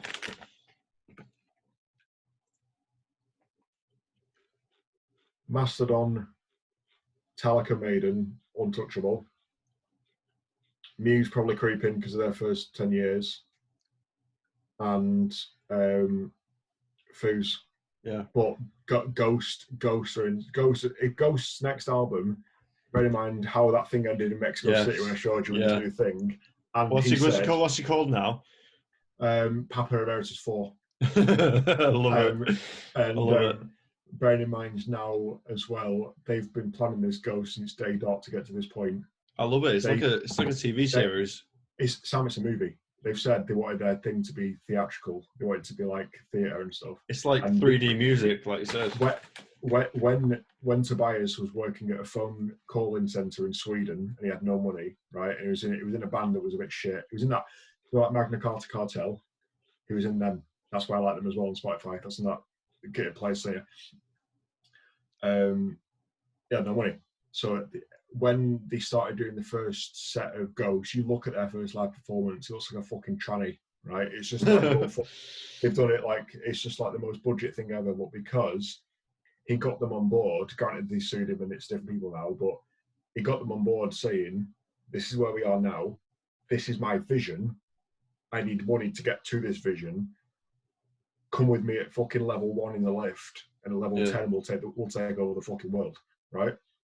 Which is where they are now. They've done that, right? They've fucking absolutely wiped everything out. They've won Grammys. They've got fucking. Have they actually? I didn't know they won Grammys. Yeah. Oh, they won 2 or 3, I think. So look, pretty sure they won 2 or 3. And Grohl's performed live with them a couple of times. But the point is now, Tobias has been saying he doesn't even know if he's going to sing on the next album yet or not. Like he's a guitarist mainly. He's just got an amazing voice, but he was saying it's risky because if he doesn't do that, they might change a lot of opinions. A lot of their audience. But I'll send you the article when I find it. But he had a really, really good article where he's saying the band's 5th album really, really sums up what their aims are going forward. And I think he was right in saying that Metallica's 5th album was the Black Album. Yes. Which is where they've reached a certain point. Where do you go from here? The Black Album was for them. I think it was Power Slave for Maiden. What was it for Muse then? Fuck, what was it? But he's basically saying it signifies where they're going. So Muse was Showbiz, Origin, Absolution, Black Holes, and then Resistance one. Oh, which is where I fell off the wagon because they were wank from that album onwards, in my opinion. The first half of that album is untouchable. Second half. But second half to date has been dog dicks, right? My point is, he said their next album is going to be their Black Album. So, and because it's like 9 Inch Nails, where he writes everything, he writes drums, bass, guitar, keyboard, keys, singing, lyrics, still fucking works. He's now hunkering down, writing the fucker, getting it done, getting it recorded, and then tour the next year. I love that. It's amazing. It's amazing. So back to Master. Sorry. Go on. They're probably given again recency bias, but they've absolutely owned my life for the last fucking 3 or 4 years. So they probably really are coming close to the top 5 all time. With Mastodon, I've liked them for years. I've liked them for like 6-7 years, but only certain songs evolve on you after concurrent listenings, and then certain albums resonate with you more when you find out more about them. Like, I only in the last 2 or 3 years found out that my favourite album, Crack the Sky from '09, is about Brand's sister. You know, he said in the documentary. Yeah. So his sister was called Sky. That album's about her. Was that before Emperor of Sands? Yes. Emperor of Sands, the most recent one, Crack the Sky's from '09. Oh, so wait, when was Emperor of Sands then? That was 2017. 2017. So that was 3 years ago was the last one? Yeah. And then they did the Cold Dark Place EP with 4 songs in the same year as Emperor of Sands. It came out at the end of the year, but that's one that had Toes to Toes on it. I have seen it. Yeah. When I saw that in the documentary, what do you think I thought about him going when you said imagine if he was backing vocals to Jerry Parker at Royal Albert? Oh no, that's a But those 4 songs on that Cold Dark Place EP were leftovers from the Emperor Sand that didn't fit thematically, but they had them recorded, so they sort of left it. But there's I think four things, Tom. I just thought 4 things I took from that documentary. Gone. One was how their music and their artwork doesn't represent them, which is what I thought it did. Yeah. Their music is that, their artwork is that, but they're very, which is why I love them. It's just the way it manifests in them. Like that album, Emperor of Sand, being about time, it just happens to have hit at that point in their lives where obviously Brand's sister's been dead for years, but fucking Bill's mum gets cancer. Troy's wife gets cancer. Fucking pretty sure Brent's had something as well. But like they're all feeling that at that point in their lives. So that's what comes out of them as a group. I think what I love about it the most is how just a cohesive unit they are. Like when when Troy was saying that they'll have a song, they'll have a rhythm, they'll have lyrics, but that might be his singing or it might be my singing on the verse. Yeah, it's so fluid. And none of them have got an ego. It doesn't matter if one of them's written it. It might sound better if you do it. But that's what made that's what makes it. What are the 3? Sorry, the 3. One was when they get that fucking slaphead to do piano. Yes, that was beautiful. Because I didn't know as well. I didn't know that they deviated from 2 drums, bass, guitar. Oh, of course. The bit where Brand's got his whole percussion wardrobe. Yeah, that's pretty cool. But they've got something that the documentary doesn't touch on. Sorry, is they've got a guy called Scott. Oh shit! A guy's featured on every one of their albums on one song. He's got a really gruff screamo voice, and he appears on "Crack the Sky" and he appears on "Scorpion Breath" in the most recent one. But it adds another layer to it. But yeah. Number 2, there was one song where it starts similar to one of them Lizard Gizzard songs where it's just floor tom, high tom. So, but he's doing a bit of that, but a lot of bass drum as well. Yeah. It's like where he comes in after the guitar and that I remember I was like, that song you're talking about is Clandestiny. Put it on now, I'll tell you. It's the right one. What is it? How do you spell it? Clan then Destiny. One word? Yeah.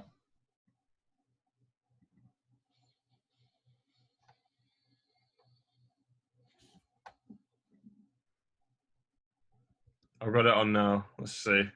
Is it not that one? No. Don't think it is. Just describe it again. It's hard to. It's just basically he starts guitaring. It does sound a lot like that Lizard Gizzard song where he starts just going. Venetian too. I'll find it in the documentary later and send it to you.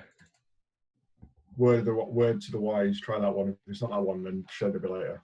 Word to the Wise. Yeah, try that one. Yeah, I think it might be that one. No, right. Sorry, I'll find it. Yeah, find it later and send it me. That was 3. 4th was just how different each and every single one of them is. That sounded horrible. I know, sorry. Like how. So there's one of them who's quite quiet and very to himself and very technical and very introverted. Sideburns. Yeah. So see if you can guess. I'm going to describe them to you and see if you can guess them. The guy whose mum died, and he was in the studio the same day because so that was his. Yeah. So he's very like, it's all up here, but I'm not going to say it. I'm just going to let it. He's the only one who doesn't openly sing. He doesn't have any leading vocals. He does backing vocals. All 4 of them sing. Yeah. But he does backing vocals. The rest of them are all lead vocals. Yeah. You got another one who's just an absolute machine. He knows everything about making music, and he's a businessman. He's a all round Troy Sanders. Yep. And you've got another one who's just a fucking absolute nutcase, but he's also, he comes across as someone who would be a liability in a band, but he's absolutely not. Brent. Yeah. And then you've got the intelligent one, the one who seems a bit shy, but gets the work done. And then I think it's Bran. It's Bran and Troy's quotes from that documentary that was fucking slimy. Some of the stuff they say in that documentary is just so powerful. Yeah. But it's what it's all about. It really is. Like they're the only band that I've listened to recently that encapsulate what it's about, the whole process from start to finish. Yeah. The collaborative effort, the whole sort of get up and go about it, the whole reason for doing it. And it's the fact that it's such a collaborative process where it's like I said before, I've wrote this, but I think it would sound better if you sang it. Like, imagine, can you think of any bands where there's 3+ singers where if you wrote one bit and you thought your mate could sing it better, they'd do that? It just doesn't happen.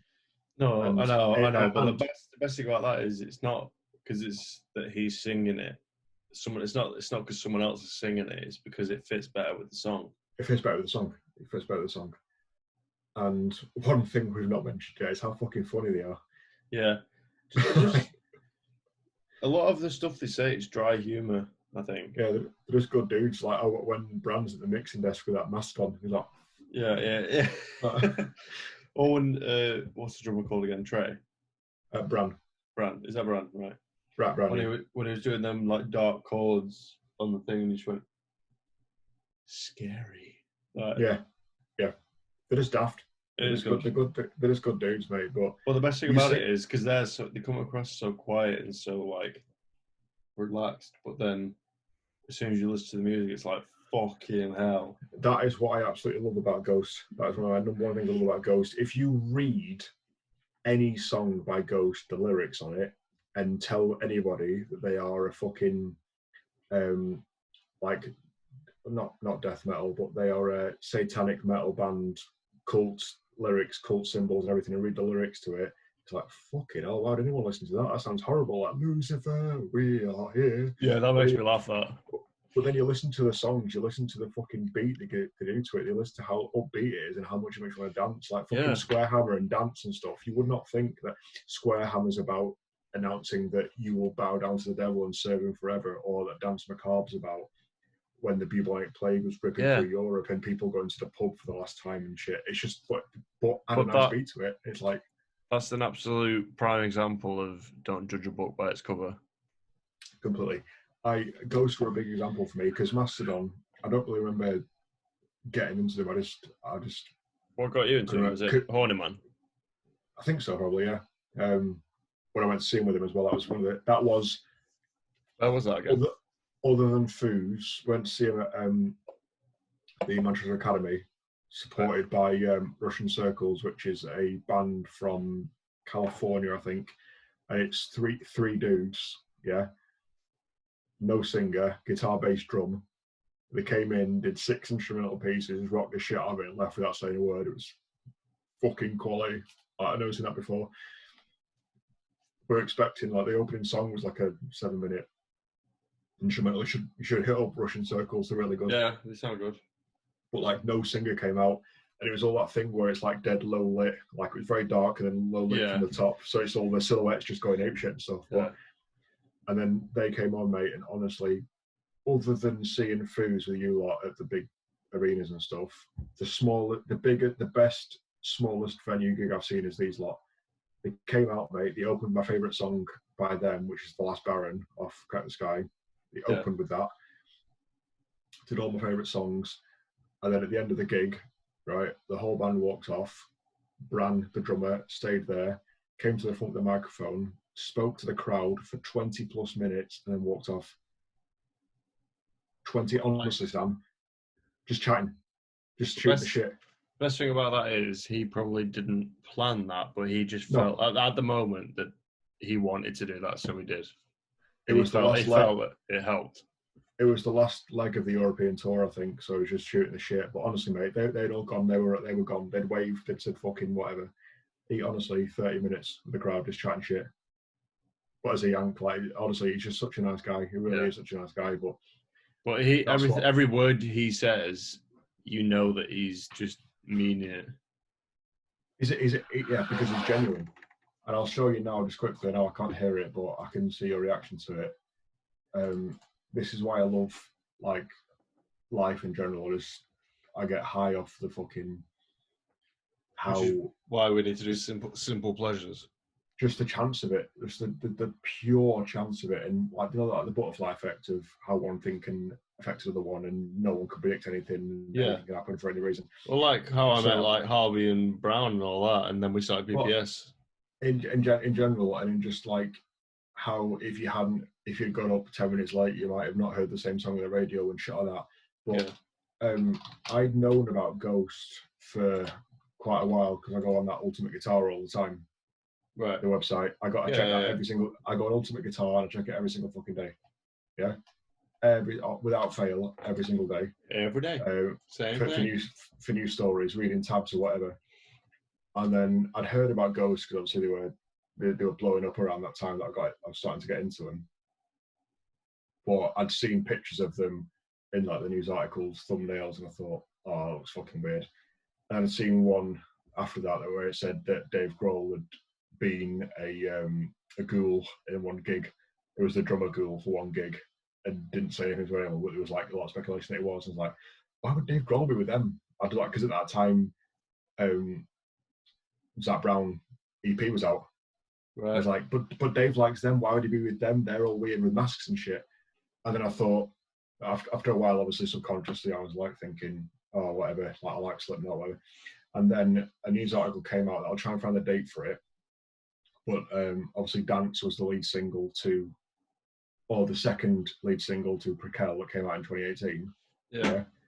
This song got linked on Ultimate Guitar, and the headline was Ghost drop new Instagram video for single Dance Macabre. See reactions from Kirk Hammett. Yes, and I remember you sending me that. M Shadows. M Shadows. Jericho. Yeah. Yeah. And you go on that now, Sam, and you watch that and you imagine yourself as me, sat there, never listening to a single word of a Ghost song. Think about it with Instagram as well, the Instagram videos, you don't see the band.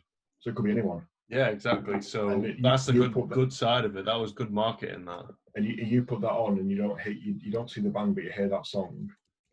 How much that's changed me since then. They are now my third favorite. They are now currently my third favorite band. Well, like I still remember. I'm gonna watch this now. I'll come back to this in a minute. I remember you showing me this. I remember going, "What is this?" Top one. And I remember watching the first couple of seconds and thinking, "I'm probably not going to watch all this." And then I watched it all. Yeah. Because there was an old bird in it, one there, and she was properly annoying. She's absolutely. Yeah, that's the thing. The video's a combination of famous people and non-famous people. Yeah. It's like some of it's fun, some of it's not, but it's just that opening fucking riff just floors you. Absolutely floors you. Look. It's groovy. It's got it's just got a character. You can't compare it to anything. No. That's another good thing, is when you can't compare something to something else. That's when you know it's good. Like when you say what genre Queen. Or like, can you sum up what genre is PPS? Like, not worried a bit.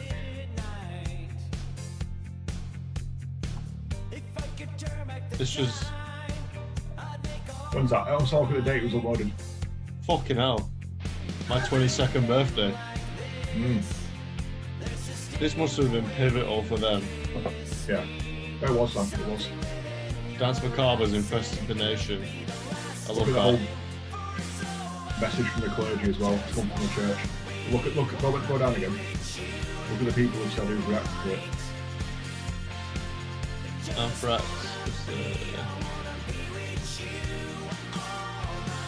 It's class.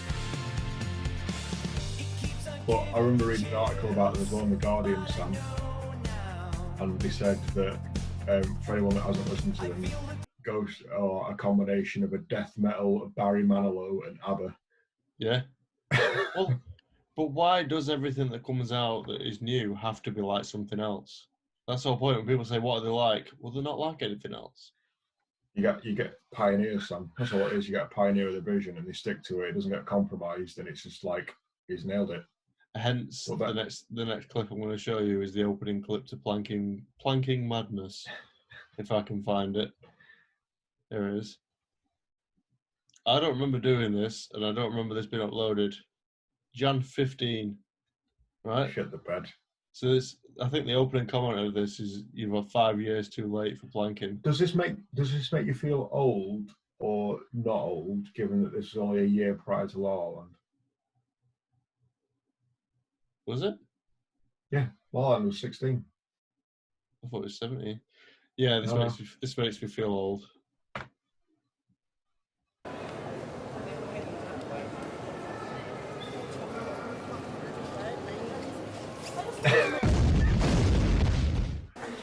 Thing is, Sam, what is probably you need to touch upon in the documentary?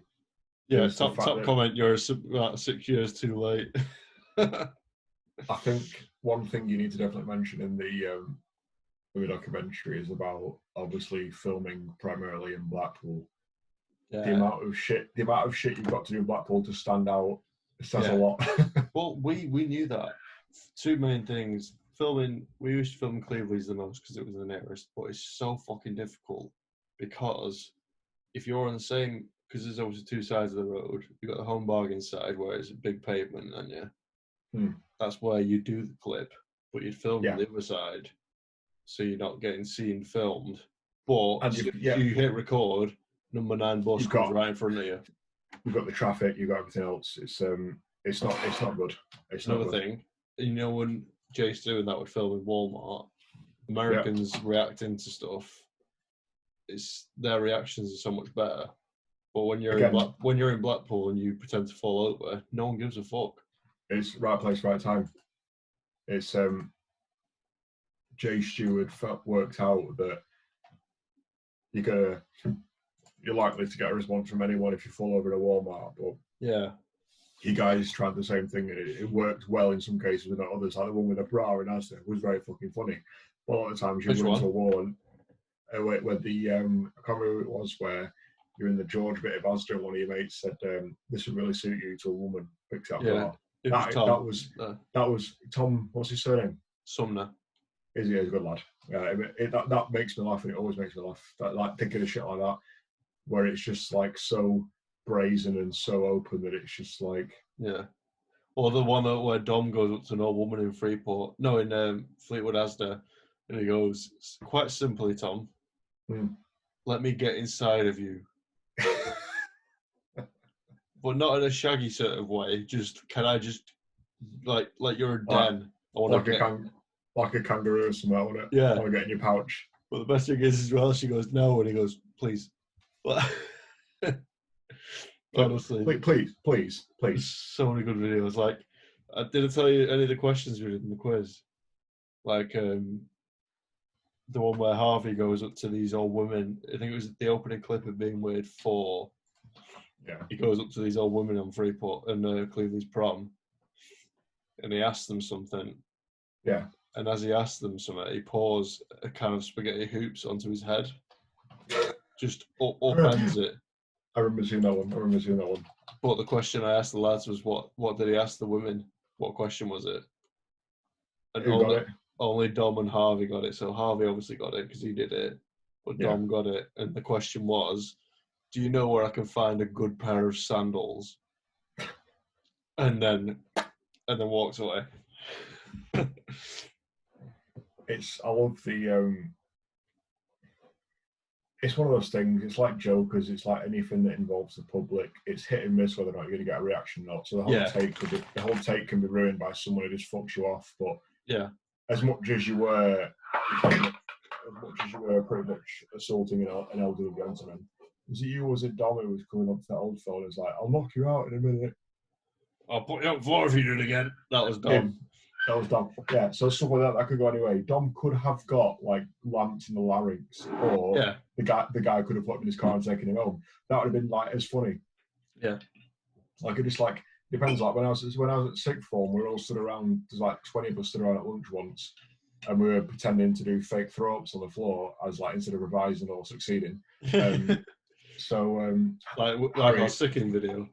Yeah, I think that's where it came from, Sam. This is where the genesis of sicking probably came from. Where remember my mate Harry, Big Harry, Ginger Harry. Winnall. No, that was Ollie. Harry Dawson. Oh yeah. Harry what? Big Dawson, he was called. Yeah, the name rings a bell, definitely. Big lad, but his thing was he was doing at the time. He was getting like McCoys, chewing them up in his gob, putting in like strawberry Volvic, swirling it around and spitting on the floor like throw up, right? Yeah. Hence, I think that's probably where sicking came from. I probably told that happened, right? We used banana yuzu. But the point was, he did that a couple of times. He did a massive one where he had like a good full-on mouthful of like fucking sweet chili McCoys, put in his strawberry fucking Evian Volvic or whatever, and went like that spat on the floor. Yeah. As he did that, the fucking forgot the name, like the matron or whatever of sixth form saw him do it and went, "Oh my god, are you all right?" Yeah, exactly. Like that. And instead of owning that he was just spitting fucking food and water on the floor, he had to go with it. Did he get sent home? Because if he'd have said, "Yeah, I'm just fucking around," you know, and clean it up, wouldn't it? So he sort of bought it, went with it, and went, I'm not feeling it. Yeah, he got sent home.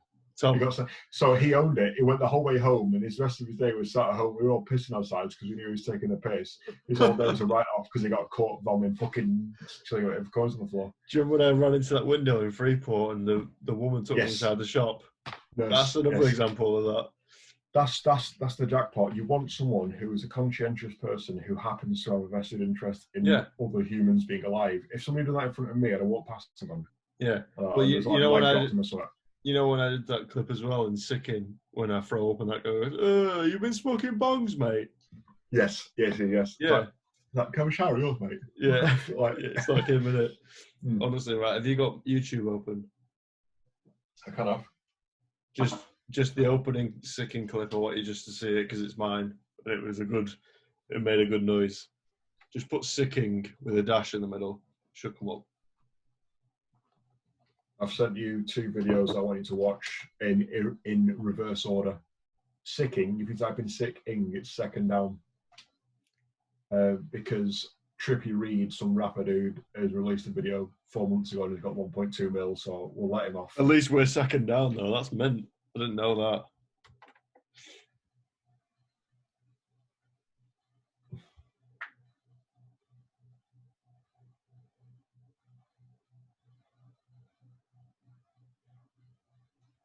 You see, I just absolutely love, I'm not got to your bit yet, I just love to do. Mine was the first clip in Sicking.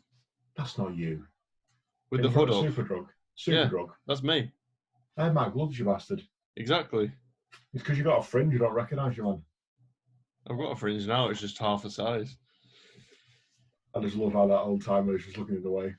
Yeah. But if that was America, that like nice. Yeah. Blues Brothers. Yeah. Doing skids and shit. Yeah.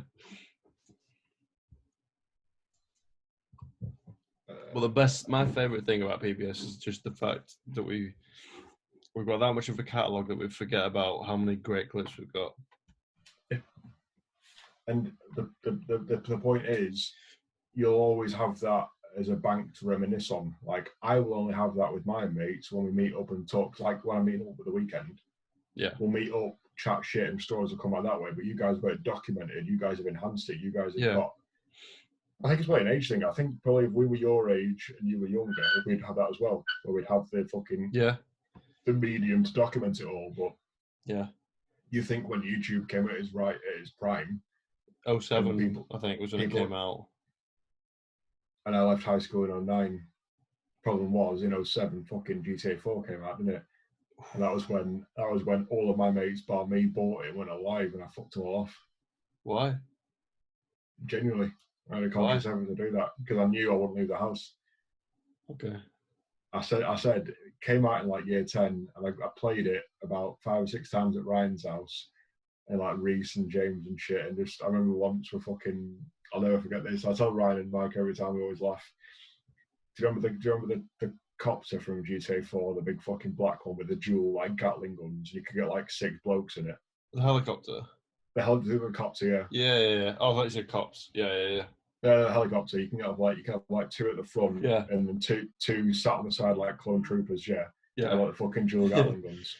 And once that I was flying that at full capacity, and then fucking being the fucking prick that I am, went at like 110 and just bailed out of it. And so we were all in the same shot, and Reese screamed like it was on fire. Or fucking we had a thing that I invented, I think, or me and Ryan invented, called the bus patrol. It's called bus patrol or something. We all got a fucking double decker each, or a single decker each coaches went eight. The best thing about that though is when you get one double decker bus, more spawn. Yeah, exactly. Yeah, it's like when you drive a cheetah, they'll more spawn. But stuff like that, I wish we'd documented so I could watch back. So I'm glad that you guys have had not so much the foresight, but we've got two gaming videos. The byproduct of you guys doing what you're doing is the fact that you've got them to look back on the past in the future. But in 10 years' time, you guys can always look back on them and just think of the good times, can't you? Well, you can relate yours to like the previous generation growing up. You lived more in the moment. We filmed everything. Like, what's better? Because I can't remember. Well, I'm probably an exception. I don't think I live more in the moment. I think I live more. But you know what I mean? You chemistry homework. Yeah, but you enjoyed the moments for what they were rather than having to film it. No, but you did different things. Like yours was both. Yours was living in the moment and filming it. You specifically went out to do shit, didn't you? I'm talking about like when we're on the Xbox and shit and playing 40 and stuff. But you guys were doing things that were purpose built for that. Yeah. It's you've got a library of stuff that you'll never get bored of watching, my friend, and you guys will always have that. You need to do that. You need to finish the documentary. You need to get it down pat. You need to get it to the point where you're happy with it. Premiere it to the guys, because then you've got a fucking thing to look back on it when you meet up again. It's in a box. It's there. When I say when you meet up, it's like a time capsule. So when you guys, whatever reason, someone gets fucking married, or you just happen to meet up in 5 years' time or whatever, and all together, you can just get pissed and watch it all. It's absolutely invaluable that you've got that. Yeah. And another good thing is because all our files got passed around that many times, Dom had all of our raw files for the most amount of time because he edited it all. Yeah. But he had a few problems with his hard drives that they got corrupt. So there's a few videos where we don't have any of the raw files. But about 90% of the stuff we filmed, we've got every single, like, there's so many clips of us. You know, we used to film with the trolleys and put the camera in the bit where you put your kid. Yeah. So when you're pushing the trolley, the camera's facing your cock. We've got probably about 3 hours worth of footage of just us wheeling a trolley around and then someone's jeans fly. Unedited. But, I was going to say, but when Dom had a folder called rendered videos, and it was all obviously the rendered videos that we'd made, but they were all, about half of them were there. They were all old formats, like WMV files, or like shit that wouldn't work or is corrupt. So today I've been going through and downloading them all from YouTube. I logged in as PPS, but you download them from the channel. They're all like the same format. I'm going to name them all, put them all into folders. Have you got them all, by the way?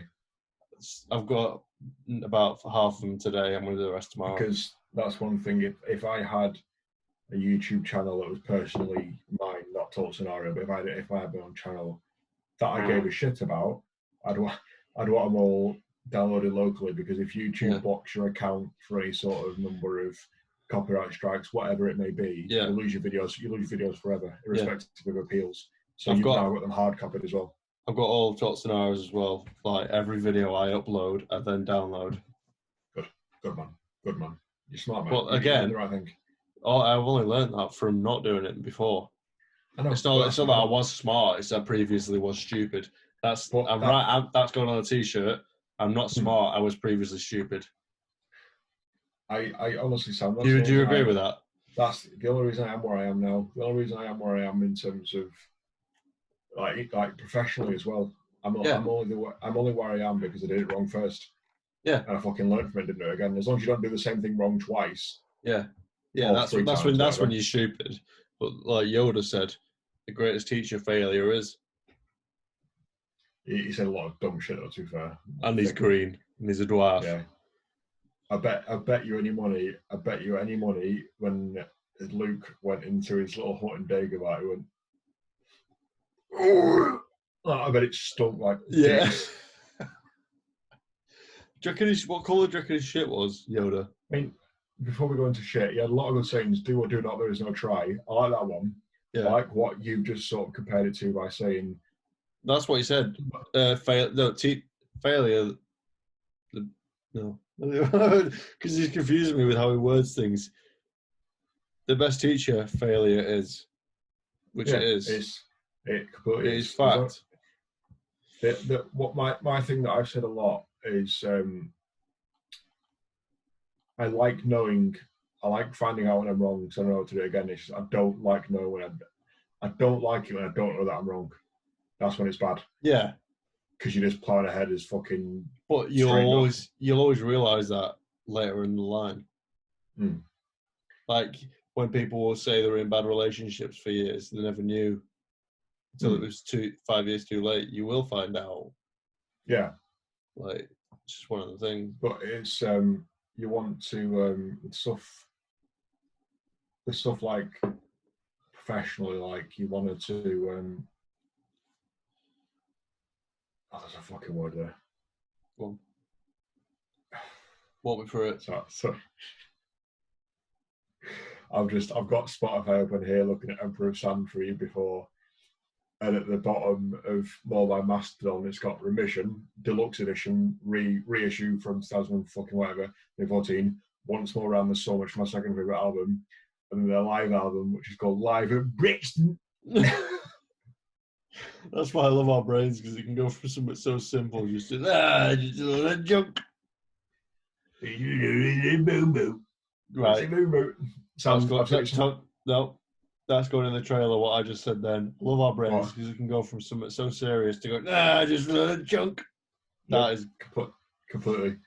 I do it all the time, and I word it sometimes when I probably shouldn't in like public places and shit. Like I told you that time, didn't I, when like if you're in a meeting or whatever and someone goes, to be fair, if it comes between one of these two, it's a simple business decision straight away. Like, and again, this is a deep philosophical thing, but you know when people say, I'm not happy with my life, or I'm not happy with the way my life's going, or how I live my life. No matter what we do in our lives, whether it is, i.e., not a great job or you're not happy in certain things, as long as your brain makes you laugh in them situations and you're laughing daily, that is your life. Yeah, you've like when I pick the box up in the morning for grocery at Tesco and it says Mashed Potato Express, I can't stop laughing because it's such a good band name. One of my I'm adding that to mine, but also one that I it's so good. That's my favourite. When I was working at Morrison's, I took a picture of one that was you've got the plastic bit that clips on, and then you insert the sticker for like fucking cabbage or whatever. Yeah. The price. But the whole plastic thing that unclips out and sometimes falls off. Yeah. And it gets like frayed and like sticks out the end or whatever, like flash your knees when you're walking. Yeah.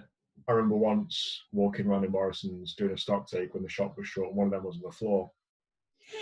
And on the hard bit of the metal behind it, so the metal's like pointing out like that, like really hard metal, then it clips in there, yeah?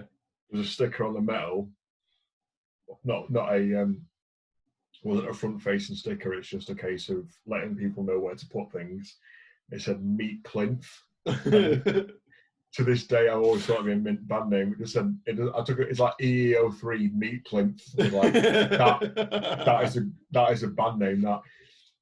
Like I said to you the other day, like I like my girls, I like my bagels. It said soft and sliced. Like I'm taking so much pleasure out of just looking at that. Like I genuinely think that if you can find humour at any point in your life, you're blessed. Like, I'm going to send you a bit that I've been telling recently. You know Ryan Sickler? He does the hoodie. I know of him. He's fucking amazing. He's like in his 60s. I didn't think he was that old, but he's fucking hilarious. He's on your mum's house at the moment, doing the Honeydew podcast where he just interviews people. That's leaving. As of 1st of June, he's getting his own channel, so keep your eye out for that. I'll send it when it comes out, because he's fucking hilarious. He's really, really, I love him. He's fucking very, very similar to like a lot of comics we like, where he's come from nothing. He's never changed as he is, and he's doing well for himself finally now at an older age, which is fucking good to see, innit? When someone like Diaz, who he thought he had his time, and now he's got a 5-year-old kid. Yeah, exactly. So the reason I'm saying it is because of Diaz, right? They're on part 4. They're on the podcast 4 with just Diaz and Sickler, and they said for podcast 1 we're going to chronicle your whole life, right? All right. And so all right. Okay. It took them about 2 hours to get out of 1983. Like, they just honestly got Sam going by fucking everything that happened, right? And it's so funny because his laugh's hilarious. But I'm going to send you the one that I really, really, really, really pissed my sides on. Shit, what were we saying before this, Sam? It's going. What did we say? What were we saying just before I mentioned this? Laughing at anything. That's it. Yeah. So Diaz was saying that that's his philosophy as well. You've got to laugh. You've got to be able to laugh at everything, anything. Yeah. You've got to be able to laugh. And he was saying that he gave an example, but he said he's used it all the time in his past in his life. But he said he gave an example. He said if Tom Segura's dad died, right, I'd ring him the same day. Right. Quote, I'd ring him the same day and say, sorry for your loss. I want you that cocksucker leaving you. Yeah. like stuff like that. Yeah, like and that brings me back to Chris Hardwick.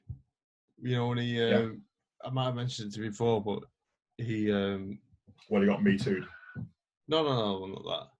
He, this is a podcast, I remember exactly where I was. I was driving to Liverpool from Manchester when I was at uni, listening to his podcast with Paul Rudd on the Nerdist. Paul Rudd. And brilliant podcast that's probably my top 10 of everything. Yeah. Which you should go into Hardwick's, like they're all less than an hour, like and he's got a mint caliber of people. He's had Burr 3 times, like really, really good. But Paul Rudd's dad died, and so is Chris Hardwick's dad. They're both dead. Oh really? Didn't know that. Hardwick's dad died a few years ago, and Paul Rudd's same. Paul Rudd mentioned it, and Chris Hardwick said, "Oh, you're part of the dead dad club as well." And they started laughing, and they're like, "Yeah, my dad's dead." And they were just like, sort of laughing about it. And it's like that they got that emotion then to tell them to laugh. They didn't want to suppress it. No. Like they're obviously sad about it. They get sad about it when the time is right. But he's always like, I made jokes about it because he's like, he says something like, "Oh, I wish my dad was here," but he's not because he's dead. Like that makes him feel better about it. That's why he does it. That's what Diaz was saying. He was talking to someone else. It's not someone who's famous, but it's someone's dad had died, and he said, "Oh yeah, sorry for your loss. Is that bitch sister of yours still alive? We can set her on fire if you want. If you get more heritage for it." Like honestly, he's like coming out with stuff like that on the day that it happened. He was saying, "We'll set your bitch sister on fire to get more money for you." And he said to that stickler, and the guy would come back and go, "You motherfucker!" But he was laughing, and he's like, "Yeah, that's why I've done it. I've picked up the phone to make him say that, to make him laugh. I've left him for the day, but I've made him do that." And this made me think as well. Now, the day that I wrote off my car, yes, that was top 5 worst days of my life. And mine, to be fair. It's top 5 worst days of my fucking life because I was working. You didn't fucking answer your phone, you little prick. The second worst thing for me is not the fact that I wrote my car off and probably could have nearly died, is that the recovery company took my car away and I didn't know where they were. I was about to say the top 5 worst days of my life was when you crashed your car. Your message was saying you crashed your car in Manchester and didn't reply for ages and didn't pick up your phone because you were big insurance. So I was panicking. And the police. I was panicking thinking you were crashing the side of the road. I was like, if he's fucking dead, I'm going to go out and I'm going to just go to the nearest spa and start cutting heads off, right? And I was like, and then when you answered, I was like, right, it's fine, okay. So in hindsight, the top 5 worst days of my life, one of them is you crashing your car, and top 5 best days of my life is you crashing your car, going into work to get your jacket, coming back and they fucking left you. Yeah. No. I went to work to get a brush to sweep up the bits of my car because I was one corner off from work. It was literally right, and then I was there. Went to get a brush, come back, there was fuck all there. And I didn't know what the company was that took my car, so I couldn't find them. So funny. I remember ringing one company up and going to worst of the effect, have you got my car? And they were like, nah, it might be this other company. So I Googled them, rang them, they've got it. But what I was originally saying was, because I'd messaged the lads as well and I'd told everyone over the course of the day, I'd rang Brown and he went, are you all right? I was like, yeah. And he was like, why'd you crash your car, you fucking retard? Yeah, perfect. Perfect. And he will back that up because I'd say out of all my mates, he's the one that can be the harshest to me with getting away with it. But like I went into work yesterday and Harvey's having a stressful day. It was like promos and they were changing all this stock around. I came in and he was like writing stuff down. He was dead stressed and I went, are you doing 5 Ed? Not 4 Ed. Because I've got a massive head. He went 5 Ed. Yep, perfect. But like, you need that. But to me, that was not an insult. That was him being nice. Yeah. You need that. I absolutely need that. It's perfect. It's perfect, mate. It's what you need. Yeah. And I don't know why with that story as well. What makes me laugh is because I used to work with the insurance side of things, with cars and crashes and shit. I used to have to deal with like 300 people crashing, and I'd like all that sort of shit. Some of the calls I've made in the past, I've been where you are, I've been where you didn't know to ring, you've rung someone, they fucked you off, you didn't know what to do. In the past, I rung one of our cars got stuck once in the middle of fucking, when there's like a massive snowdrift. One of our cars hit one of them at like fucking 35 and was just banked, like both wheels were off the floor. Yeah, like fucking like getting 90,000 revs in first time. Yeah, fucking nothing happening. That's exactly what happened when I crashed. The revs were like that. Exactly, but in the middle of nowhere. So I had him on fucking sat nav, and I had him like triangulated to a certain place on some country lane, middle of fucking nowhere in like Eastbourne, literally near nothing, like 10 miles from a fucking co-op, right? And I was like, this is gonna fucking die. It was like nearly home time. I was like, I know I'm clocking off today shortly. This fucker's gonna be there. Like he's relying on me to get him fucking home to his wife and kids. Genuinely.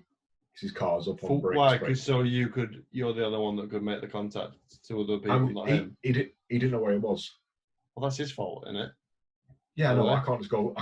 Fuck you, guy. Can I? And put the phone down. Like, but maybe next time, fucking look at a sign. I know. Use your phone. Exactly, but it doesn't go well in court if a management figure goes, should have known which way to go from the left at the A38. Fucking die. Like it doesn't wash. Yeah, like cattle prod to back of the head, thick.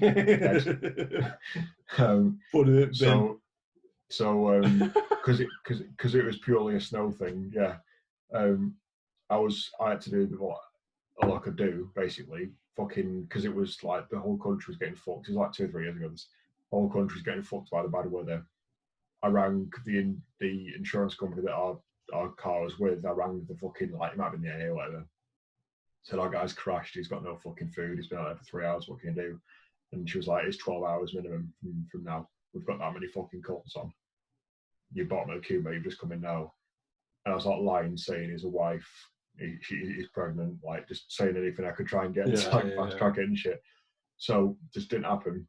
I was like, fuck it. Google Maps, where is he now? What's the nearest buildings here? What's that? I was ringing round. I was ringing farms and saying, have you got a tractor? Can you fucking rock up road and do fucking... Yeah, 100 miles that way. sort him out. We'll pay you. We'll say we'll do your fucking. I was saying this about 2 ton. Yeah. I was saying this about asking work. I was saying we'll fucking sort you out, please. Just if you've got a tractor, just go out and help us. And I remember ringing one place and saying, so I rang 2 or 3 farms at this point and got nothing. But in my head, I was saying, hi, very, very sorry. I hope you can help me. If you've got a tractor, please can you go outside, go 200 meters to the left, bear right, and then pick up this one who's crashed his Mondeo over a fucking snowdrift, right? Yeah. So I was on hold for ages. This fucking woman answered. And I was like, sorry, again, the spiel I've got in my head over and over and over. Would you mind if you've got anything like a tractor or a lorry, something that can get through this really tough weather? The reg of this Monday was this. Can you please go out? And she was like, excuse me? I said it again. I'd Googled it. It was called the something farm, right? Yeah. Something farm, Runga. She went, when do you want to come in? I went, no, I'm saying if you've got a tractor, can you please just help? We've got an employee who's stranded. We need help. And she went, well, this is a pub. We're taking reservations from 6 onwards. And it was called like the fucking something farm. And it was a fucking Toby Carvery. And it's like,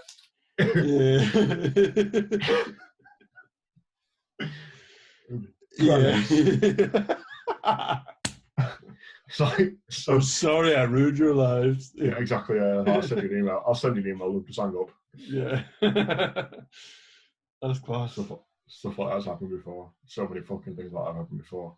But the worst part of the crash day was not once I'd crashed and realised my car had gone. It's when I got to the... Hang up and then ring again for about half an hour and go do it. Yeah. I've got 2 things to show you, my friend. That's all right with you? Yeah. One, you are screen recording, right? I will now. I just wouldn't before because it records it in 4K and it's just, we haven't used it till now, so there's no point. Just, if you listen to 10 seconds of 2 songs on Spotify and 1 YouTube video, will that work? You won't be able to hear any of it. No, that's fine. I'll just add the audio later, I guess. Because I can't record the audio. Is all I'm saying. That's fine. It'd be better if it was all on YouTube.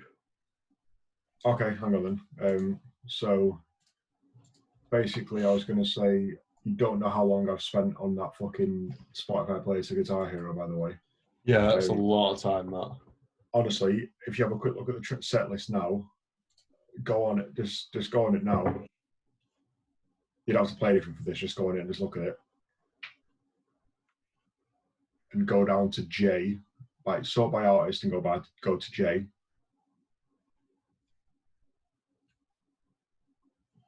Yeah. You've got John 5, John Mayer, and what? Jimi Hendrix. What's that song, Sam? Yeah, Roll is Love. Yeah, honestly, I've gone to the end. Is it any good? It's fucking amazing. I've picked 100 artists basically and picked the best guitar songs for each one, in my opinion, and then changed it about 10 times. So I picked Hendrix for that. I also wanted to show you another song by an artist on here that I don't know if you've heard before. I'd like to see if you see your opinion on it. And then I've sent you a couple of links that I want to see your reaction to. Okay. Have you? The one I wanted to ask if you'd seen was, please listen to this playlist and then make your own, please. Yeah. Yeah, well, I'll do a Guitar Hero one. Might do a Drum Hero one. Do whatever you want, mate, honestly, as long as it's like as scale of this, like 50, 100 artists, different, whatever.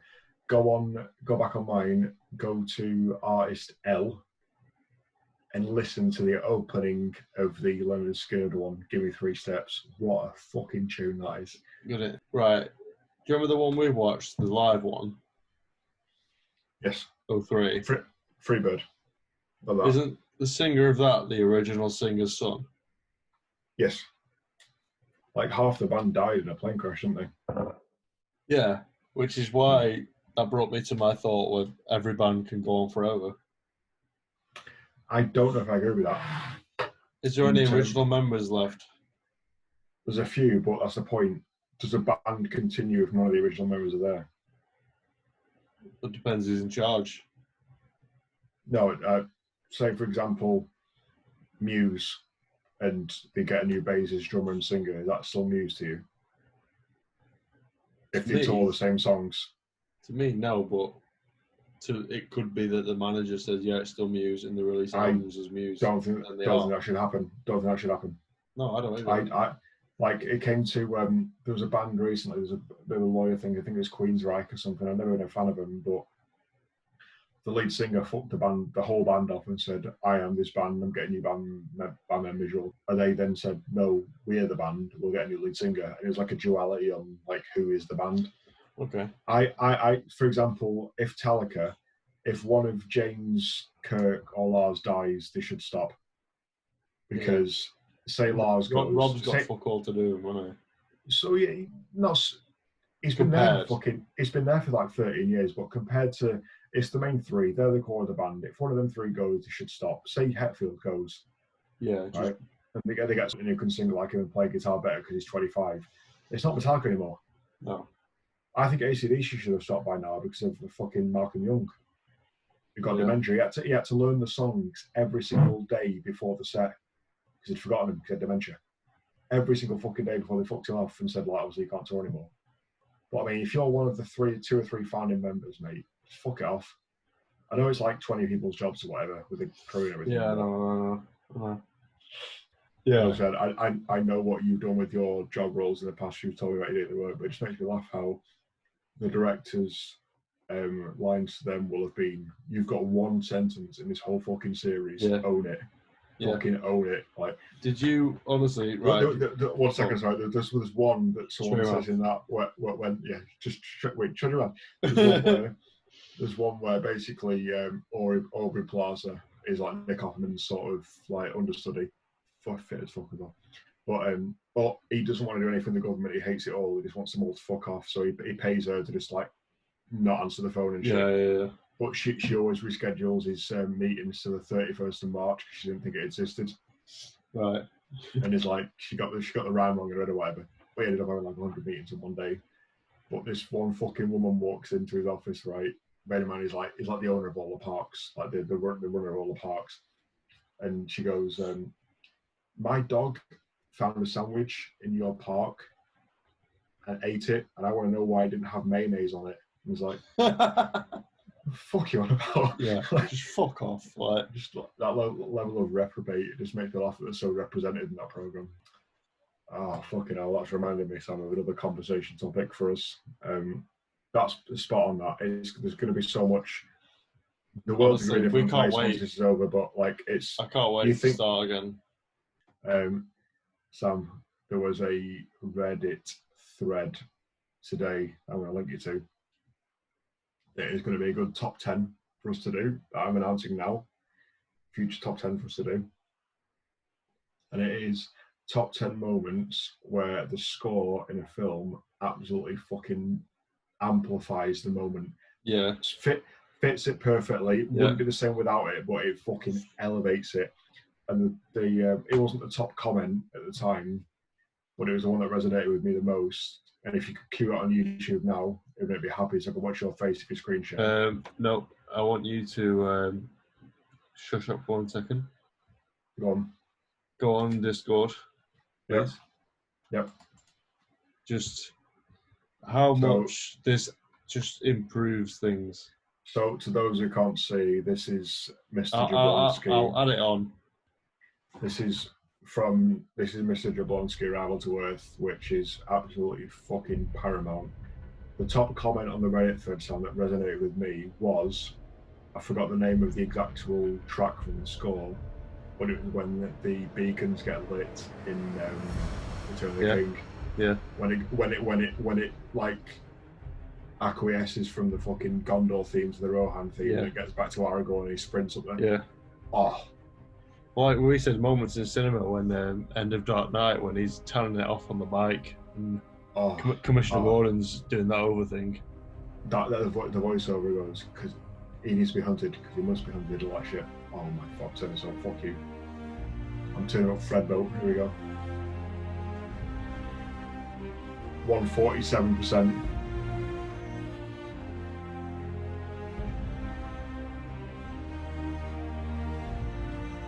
Like when people say, "Oh, there's so much war, there's so much shit going on in the news," Just listen to this, because you could die tomorrow.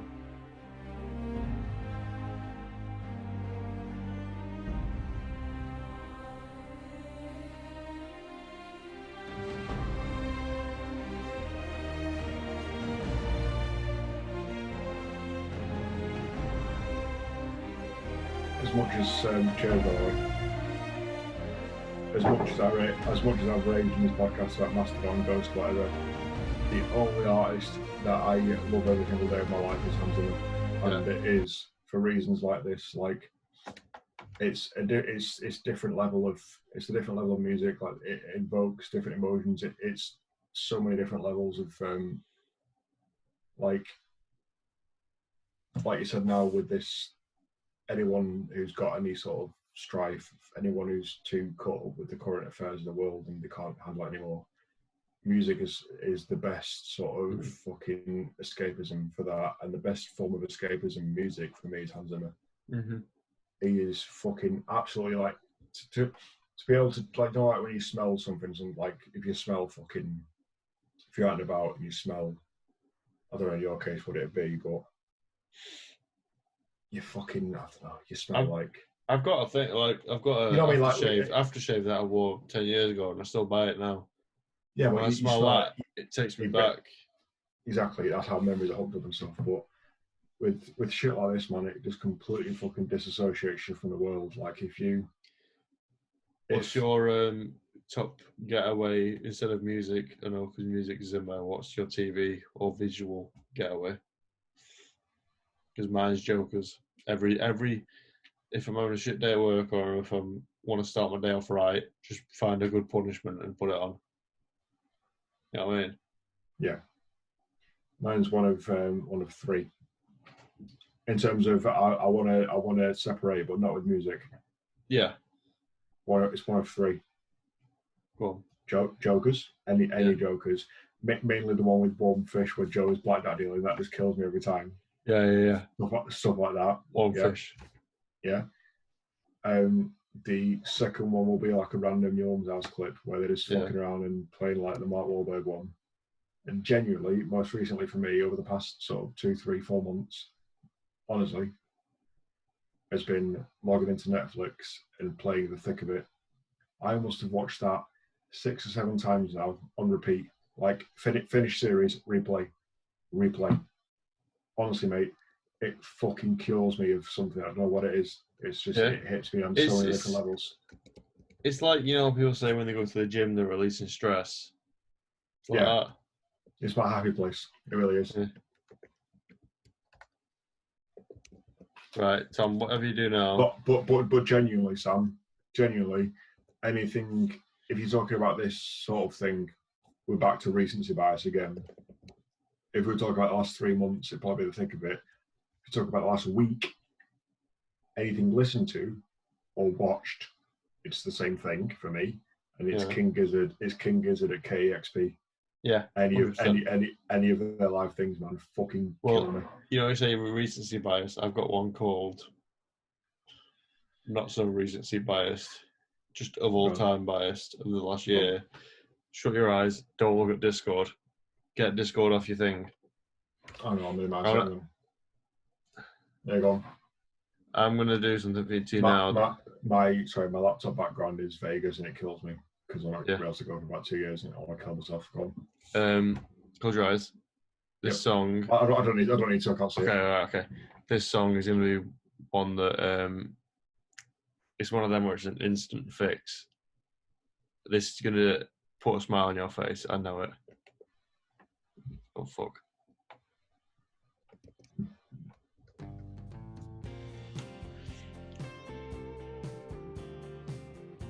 You know what I mean? You've no idea how much this song means to me. You've no idea. Because of the Vegas.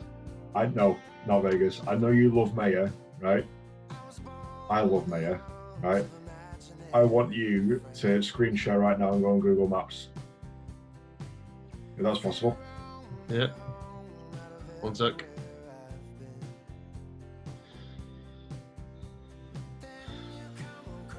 So, scenario, driving around. And we were screen record as well. Yeah.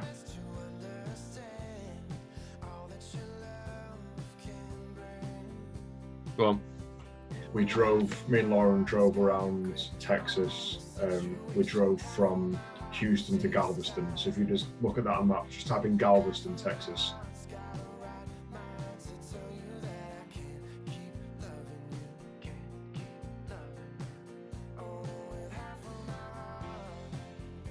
Yeah, and do Galveston. Yeah, there you go. So it's not a long drive, but if you zoom in a bit more to where it goes to the water, right? I had the radio station on this hire car that was playing shit just like fucking not Stapleton, it was playing shit like Shelton. Blake Shelton, that sort of level of shit, right? And if you go onto that bridge but getting towards the other side and like street view it. But not so much not so much on the bridge, but when you get into more civilization on the other side. At this point, Sam, this was 2018, so I wasn't as much into Mayor as I am now. Yeah, I knew of him. I knew of this song because you told me, but I was nowhere near into Mayo as much as I am now. Yeah, this isn't one of those things I'll ever forget in my entire life. Where we're driving around, we're listening to like 91.6 The Bull for about 3 hours whilst driving, shit song after shit song, shit country, whatever. Merged onto the beach, Sam. There's a prom here, right? There's mint houses, palm trees, beautiful sea, beautiful weather, and this song came on. I was driving there. I think Lauren was asleep, you know, because I've been driving for that long. So I had full control of this fucking like Subaru and shit, like merging with traffic and shit, and this fucking song came on. It was like, you know, sometimes they lead into it and say, new one by John Mayer. Yeah. They didn't do this talking, they just fucking merged into this, and it was honestly it's one of the top 5 moments I've ever had in a car. It just sort of, it was an out of body experience because, do you know when you recognise something but you don't know why? Yeah. That was the relationship with that song I had at that time where it just came on and was like, fuck, I know this one, what's this? And then I was like, oh my god, and then obviously I found out it was him and Taylor Swift or whatever, but... That reminds me of, you know, when you said you knew where you were when you got into Zip Ghost, you knew what it was. Yes. It was that video. Yes. For me, it was in Joe's flat in second year when he showed me John Mayer. And what song he showed me, The Heart of Life on YouTube. Yeah. It was like that again. It was just completely past my assumption of what it was. I thought it was a nonsense. I thought it was like Bruno Mars or something. Even though Bruno Mars is class. Well, yeah, I thought it was sort of like a, you know, I'm pop star, I'm mint, and there is an element of that to him. But when you watch that documentary, did you watch all of that documentary? Yes.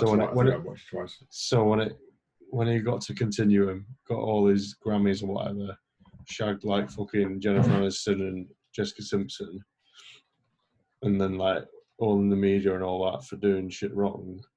Instead of carrying on like that, what did he do?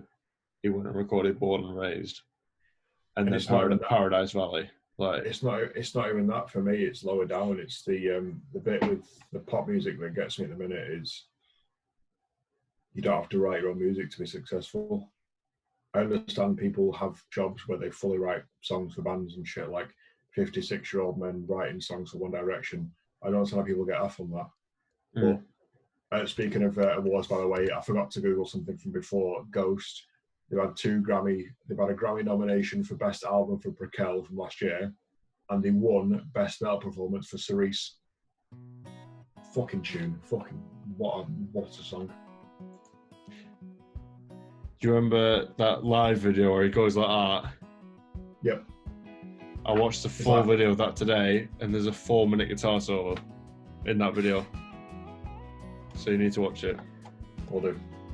It's like 2 or 3 old dudes in Hawaiian shirts and dressed like me, but with bald head and nearly dead. Yeah. Oh, fucking hell. It's the journey you have with different artists is really sort of makes me happy. Right, so let's find out now. Where were you when you got into, say, Muse, Metallica, Foos? Go. Can you remember? I can remember three. I can definitely remember Metallica. I can remember it's Metallica and Maiden. I'll tell you both, right? Go on. Quite coincidentally from before, I remember playing one Metallica on Guitar Hero at Ryan's house, not knowing it was that good. Yeah. Did you not know anything about them then? Not at all. Nothing. Fucking nothing. Right, we played Guitar Hero 3, we completed the game twice. I knew Dragon Force for near Metallica. Right? What year are we talking? Like 06, 07? When did that come out? It might have been 09. No, it would have been. No, it would have been before Magnetic, haven't they? It would have been 07. Guitar Hero 3 Legends of Rock. Fucking prick. That came out in 07, which makes a hell of a lot of sense. So we had that game, we completed it, right? So I remember playing one. I remember liking the guns going off at the crowd and the avatars just sort of dancing, even though it was like gun shots and helicopters, even though there was no helicopters in World War One. But I remember I remember playing that song. But the first song of Metallica I genuinely truly loved was "It Never Comes," because I remember at Monty at the time. Couple of lads that I knocked around with that I wasn't close with, what I knocked around with were like sort of hyping it, going, "Fuck me, I can't believe this." So it happened because big thing, wasn't it? It was Death Magnetic to St. Angle, wasn't it? Yeah, 5 years. 0308. 0308, thought so. So quite a lot of hype to it. And I remember, I think MTV Rocks has got a lot to answer for in my life because I remember seeing The Day That Never Comes Metallica, and I saw flicking through as you do, the 3 channels I used to knock around with. Day That Never Comes just started, it said Metallica, so I thought, oh, this will be their new song, watch it front to end, and it fucking changed my life, right? Yeah. Same thing with that channel with Muse Invincible live at fucking Shepherd's Bush 06. That again, seen it there, changed my life. How pivotal were them years? For me, especially because when did Final Frontier come out? 11. Is it 11? I think it was, because that was when we saw him. Me, Harvey and Brown saw him. And I went as well, fucking. You and Ali were standing, yeah. Because with Maiden, the difference was I knew of them. And that's what I love. I absolutely love it if you time it right. When you get into a band, when there's a new album coming out. Yeah. I fucking love that cusp of if you happen across an album or you happen across an artist because there's a new album coming out and you can nail their back catalogue before the new album comes out and experience a new album with the current fans, it's fucking fantastic. Yeah, you're riding the wave, aren't you? Well, yeah, we're talking about the wave. So I distinctly remember sat in what is now your bedroom, which was my bedroom. I distinctly remember sat in there, going on iTunes and like smashing fucking Fear the Dark and like I'll be the name of iTunes like fucking 89p every song, just nailed, just like honestly smashing them because I knew Thingy was coming out, fucking Satellite 19 or whatever it's called. Satellite 15. Final Frontier, I knew that was coming out. And then obviously smashing that when that came out. So I think Maiden was a byproduct of again that game, but also the fact of Ultimate Guitar stipulating the fact that fuck me, they've got a new album coming out. With Muse, it was we had to do a pond project with high school. I don't know what else, we were doing a pond project. Don't know, told you about a pond project where I dressed up as a fucking like a messer from the medieval times. I'll tell you about this. I'm on a sounds brilliant. I had to dress up as like a jester. Basically, I was in probably fucking year 9 at high school. What? Hang on. I left high school in what? 09? Yeah? Yeah, I left 3 years after. So, yeah. So I left in 09. So when I was in year 9, that would have been 2006, which makes sense for black holes. Yeah. Right, perfect. Same thing again, right? I was in something with IT, something to do with a pond. We did a website for a pond. Do you know that fucking pond near you go hours to Spa and then left hand side though, halfway down, opposite fucking college, you got that pond. No fish in there. Yeah. We some tidied that up. Some did some and we had to do a website about it, some fucking thing, and somehow we were dressed up as a jester. So basically There's a fancy. I don't fuck it. I can't remember Sam. There's a fancy dress shop in Blackpool though on Talbot Road. Where if you go in there and look up at Jester outfit, it's me as a 10-year-old on the front cover, modelling it. If you go in there, I'm there. As the front cover. Honestly, yeah. They might have discontinued that stock item, but at one point I was the model of the Jester like that. But I just remember when we were working on that, it was something to do with the IT side of it. It was like they've got kids involved because it's for the paper or something. Yeah. But I distinctly remember doing fuck all to that and just listening to the Timers Running Out on repeat on YouTube. I must listen to that song about 40 times a day for 2 weeks. And then obviously from then, Black Holes came out. I remember when, no surname in case he gets fucking arrested, but I remember when I went to John's on my bike and he did me Black Holes on a CD with fucking printed out lanyard at front and everything. Took that home and fucking nailed it. And then I remember seeing Invincible on MTV Rocks on live Shepherd's Bush, and that then cured me. But I also remember me and your mum sat in the front room.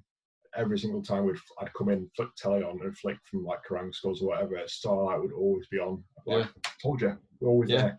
Well, Tom, see if you can guess the 3 songs that got me into or introduced me to Foos, Muse, and Metallica. There we go then. Right, okay, so. Because I can't remember how I got into Maiden. And actually, no, you can probably guess Linkin Park's as well. Because that 5 has always been my top 5. Same again. Well, Maiden, who I can't remember how I got into. Metallica, Muse, Foos, Linkin Park. I'd have guessed that because you said 5. That's your all-time 5, isn't it? Is that your current top 5?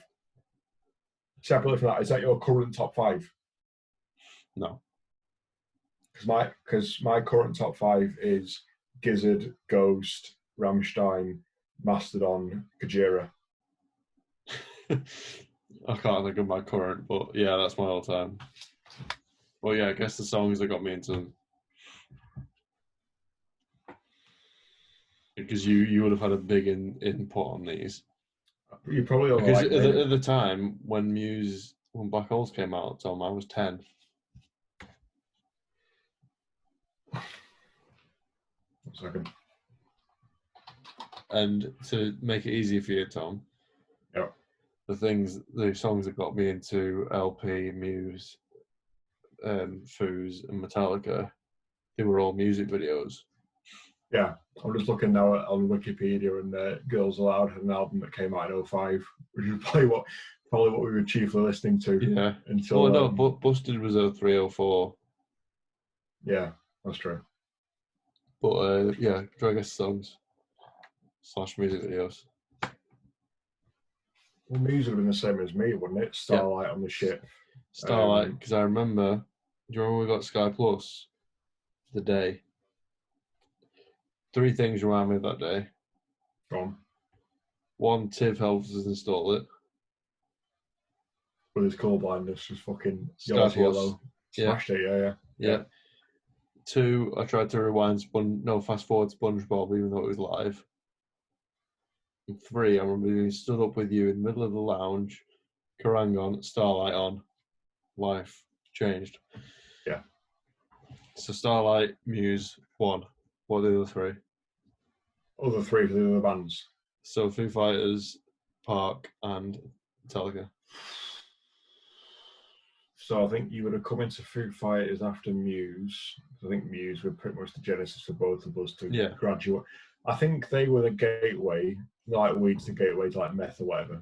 Yeah. I feel like Muse was the gateway for us to graduate to adult music. 100%. It went from Busted and Crazy Frog to Muse. And like Kaiser Chiefs and fucking whatever to like Slipknot and fucking Jan Tiersen. So I think that around that time, Foos was knocking around that time. But Tom, the clue is in music videos. I was thinking that, but I mean, Echo, Silence, Patience, and Grace was 08, wasn't it? 07 or 08. 07 or 08. So Pretender. Yeah, easily. I mean, that music video. With where it clearly was in a different location from where it exploded and all that shit. But one thing that doesn't quite reconcile with me is how did we both absolutely smash, because I'm sure we did. If I had to list my top 10 albums ever, taking recency bias out of it, recency bias again, taking recency bias out of it. So if we're talking top 10 albums ever, we're discounting anything pretty much by Ghost, because they've only been like in my life last 3 years. If we're talking all time, I think for both of us, American Idiot by Green Day is there. No? 100%. Yeah. So my point is, in our timeline of music appreciation, how the fuck did American Idiot come out in 04 and it take us from like 06 to appreciate good music? Because American Idiot came out in 04.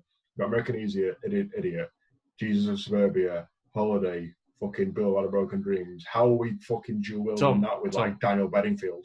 Like, it doesn't make any sense. Wake Me Up When September Ends. Yeah, exactly. That whole album. I think we didn't come onto that when it came out. I think we came onto that when we'd listened to like. No, because I remember it though. I remember listening to the fucking music video on Kerrang for American Idiot with Trey Cool going crazy and it goes all green. Yeah, but I remember listening to was that. Not what when?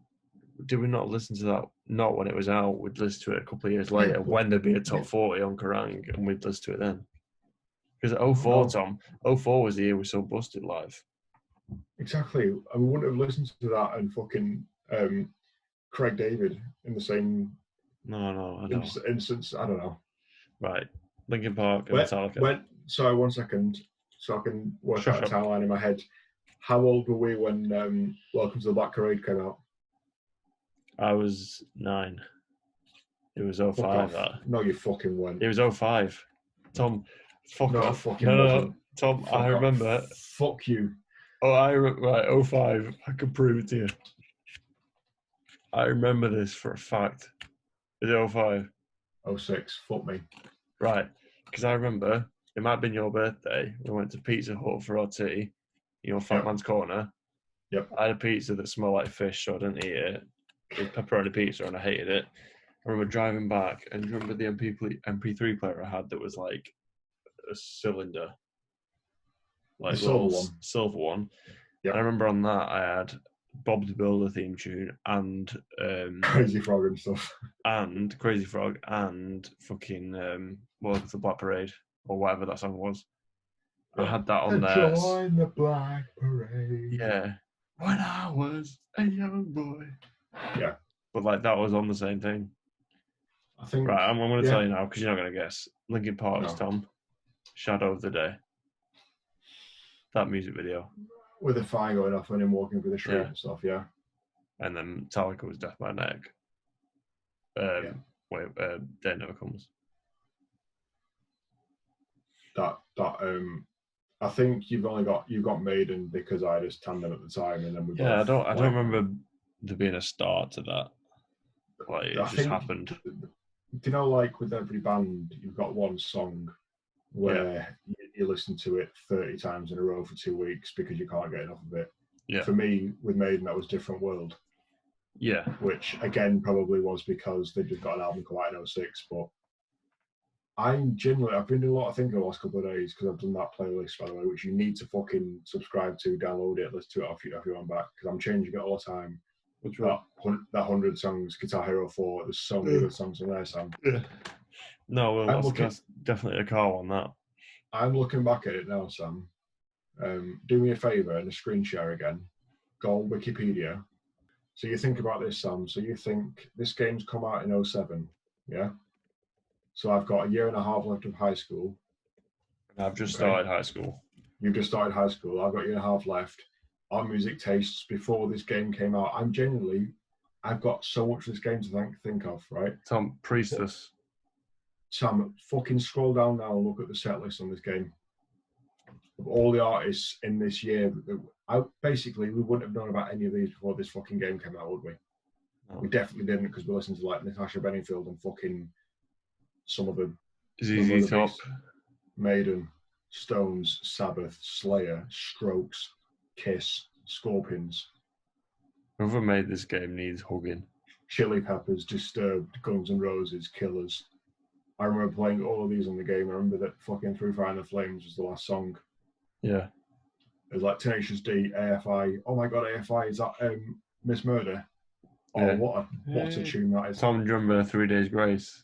and all that lot. That's Apocalyptica. Yep, they're both on that list I sent you. Pearl Jam, Living Colour, Eric Johnson. Like, that's one of those things that has happened at the right time that's changed my music taste forever.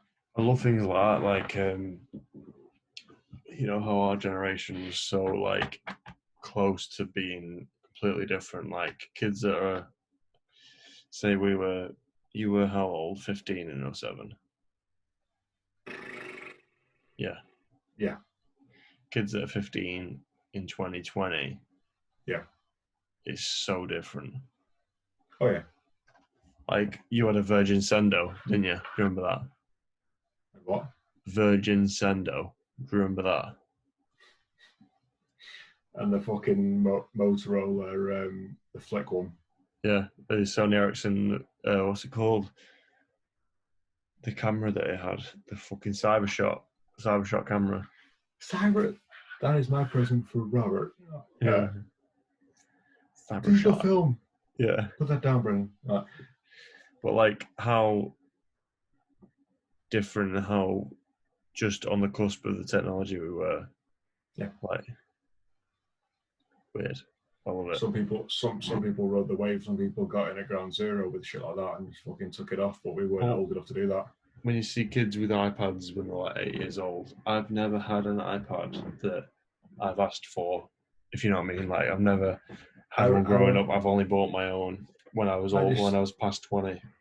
I remember doing my free paper round. It wasn't free for me, but it's free for people who got the paper. Doing my free paper round with a CD player, CD Walkman, right? I remember you and Mum rocking up and meeting me halfway around near one of the streets near Morrison's. Ox Hill. No. Probably one of those ones near East Pine Street, sort of far right adjacent to him, right? Where I'm doing that with my fucking CD player, listening to like Mad World or whatever, or the Pokemon song or something like that, right? When we used rocking up with the new phone I'd bought, which was that fucking Toshiba flip phone that had the Mint Rock theme tune on it as a ringtone. And I was like, holy shit, a flip phone. I can put like 13 megabyte of songs on these. Like that level of sort of thing where... Yeah. Do you remember, I distinctly remember having to walk around with my hip route and having to hold the CD player steady so it didn't skip a beat on certain McFly songs. How far we've come. That is amazing. That is absolutely crazy to think about, isn't it? I still remember lying on the field opposite our house with Harvey after seeing him 2 or 3 times prior, like maybe week 1 of knowing him. We both had the same phone. I remember getting our Bluetooths and going, right, get your Bluetooth on. I've got my Bluetooth on. Put them like that. I remember sending him Starlight MP3. Yeah. Yeah. Visually remember that happening. And that was when you would... I think that's when music meant more. Yeah, because it was harder to get. It's harder to get. It was more of a luxury, but it was also more of a... Because, like I said, it was harder to sort of stream. It was harder to get hold of. Like going, like I said with fucking John, going to someone's house to get a physical CD, to physically put it in a CD player, to be able to listen to it. Yeah. I also distinctly remember, this is something that's just come back into my head, holy shit, was, do you remember the massive computer we used to have? Massive computer we used to have in the spare room. Big fucking CFD sort of bastard. Yeah. I distinctly remember, it's probably why I have no mates, but I just remember playing SWAT 2 and listening to Liberation Transmission by Lost Prophets for like three weeks in a row. Like that was my life for 3 weeks, just like performing tactical fucking operational warehousing and listening to Last Summer by Lost Prophets. Yeah, I need to, what me and Brown were saying today, he was put on his Instagram story, picture of Zante in 2015, and he's making photo albums of the previous holidays we've been on. And you know, from mine, I've got already. But how different photo albums are now. Like, yeah. Like, I want to do that, but I want to make 50 pictures per year of my life. Yeah. Right, Tom, playlist idea. Come. 9 songs to tell you who we are per artist. That's what I've tried to do with that 30 Half an hour, rock, half an hour rock before your work thing. How much of a good idea is that? Mm. How are the Japanese at the forefront of everything? Like, if you want to get like, So it's a Friday. what was that when you're on a subway station? It's just a... No. It's a separate thing. It's an actual. You've got to, on the day of the week that you go to watch them, you've got to go out your way to watch. You've got to queue up at 6:30, like you would at any gig. Doors up, queue at 6:30, doors 7:30, gig 7:45 till 8:15, and then you go to work at 9. Just in the middle of nowhere, but it's just like, right. Honestly, the whole reason is because is to encourage and to give something for the workforce, just general people. What scale of gig is it? It was about 400 max this one, but they did quite a few of them, to be fair.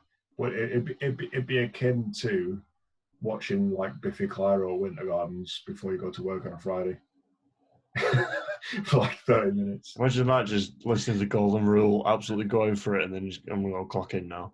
And then getting to work at 10 to 9. Yeah, just I need to sit down on that max now. That's why it's good to have half an hour for one artist. Yeah.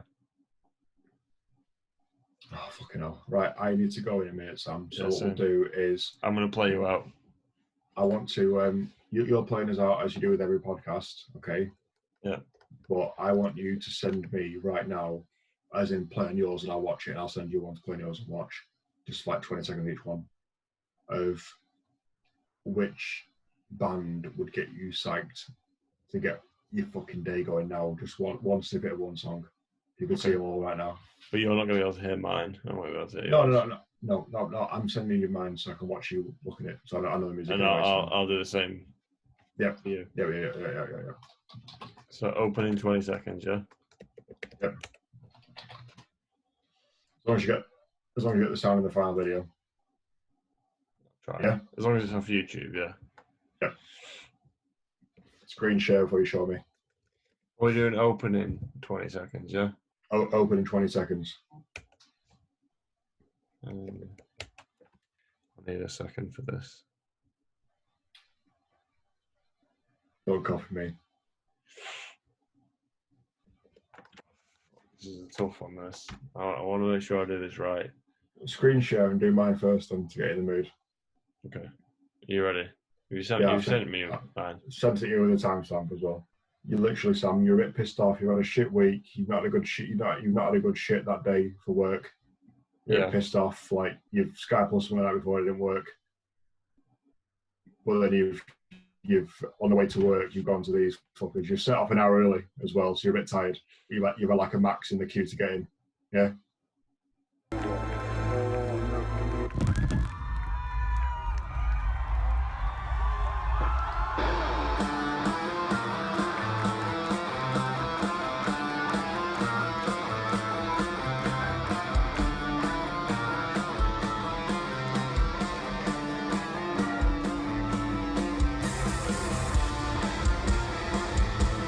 Yes.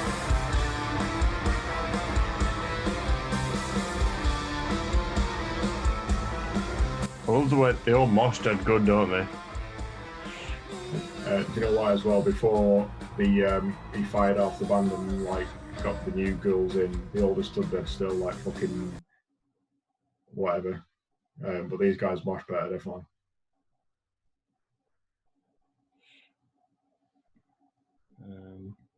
You know, I'm pissed off. There's that video on off YouTube when we were in Manchester watching these when they did the rope outro for like 10 minutes and dun, yeah, it's not there anymore. Right. We'll do this at the same time. I'm gonna play it on mine as well as you playing it on yours. But I'm just gonna add it in afterwards. Yep. I hope this works. 2:33. Tell me when to press play. On Count three. in. On three. Yep. 1, 2, 3. Let me see everybody. Show it. Do it. Let's see it. Woo. Let's see it. All my life I've been searching for something never comes. Can you imagine listening to this on the way to work.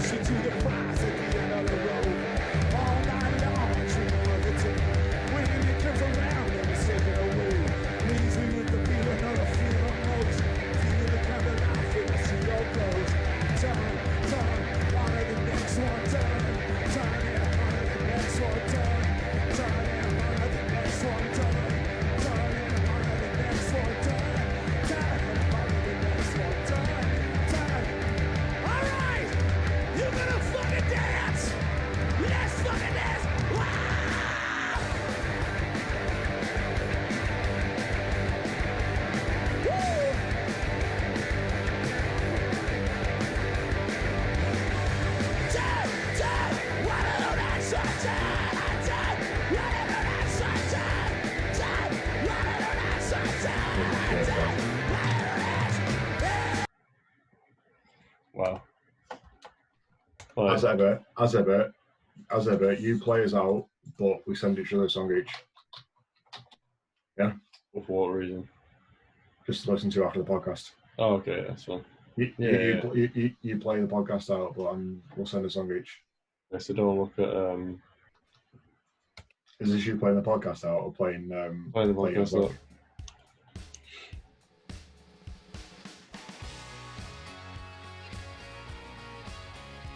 Hey, Steve, man.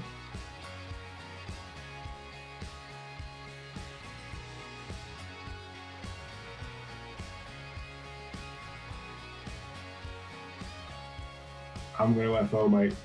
Yep.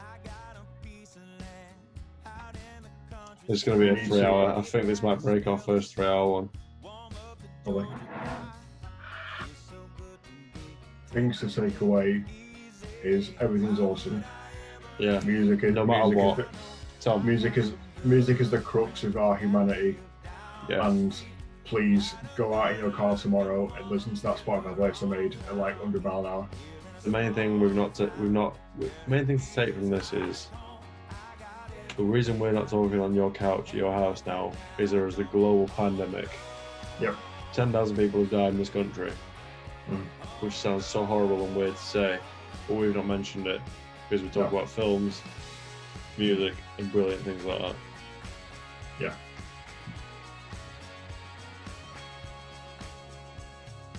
We go again. See you later, brother. Talk soon, mate, yeah? Yes. Bye. Bye, mate. Come on and stay a while if you don't.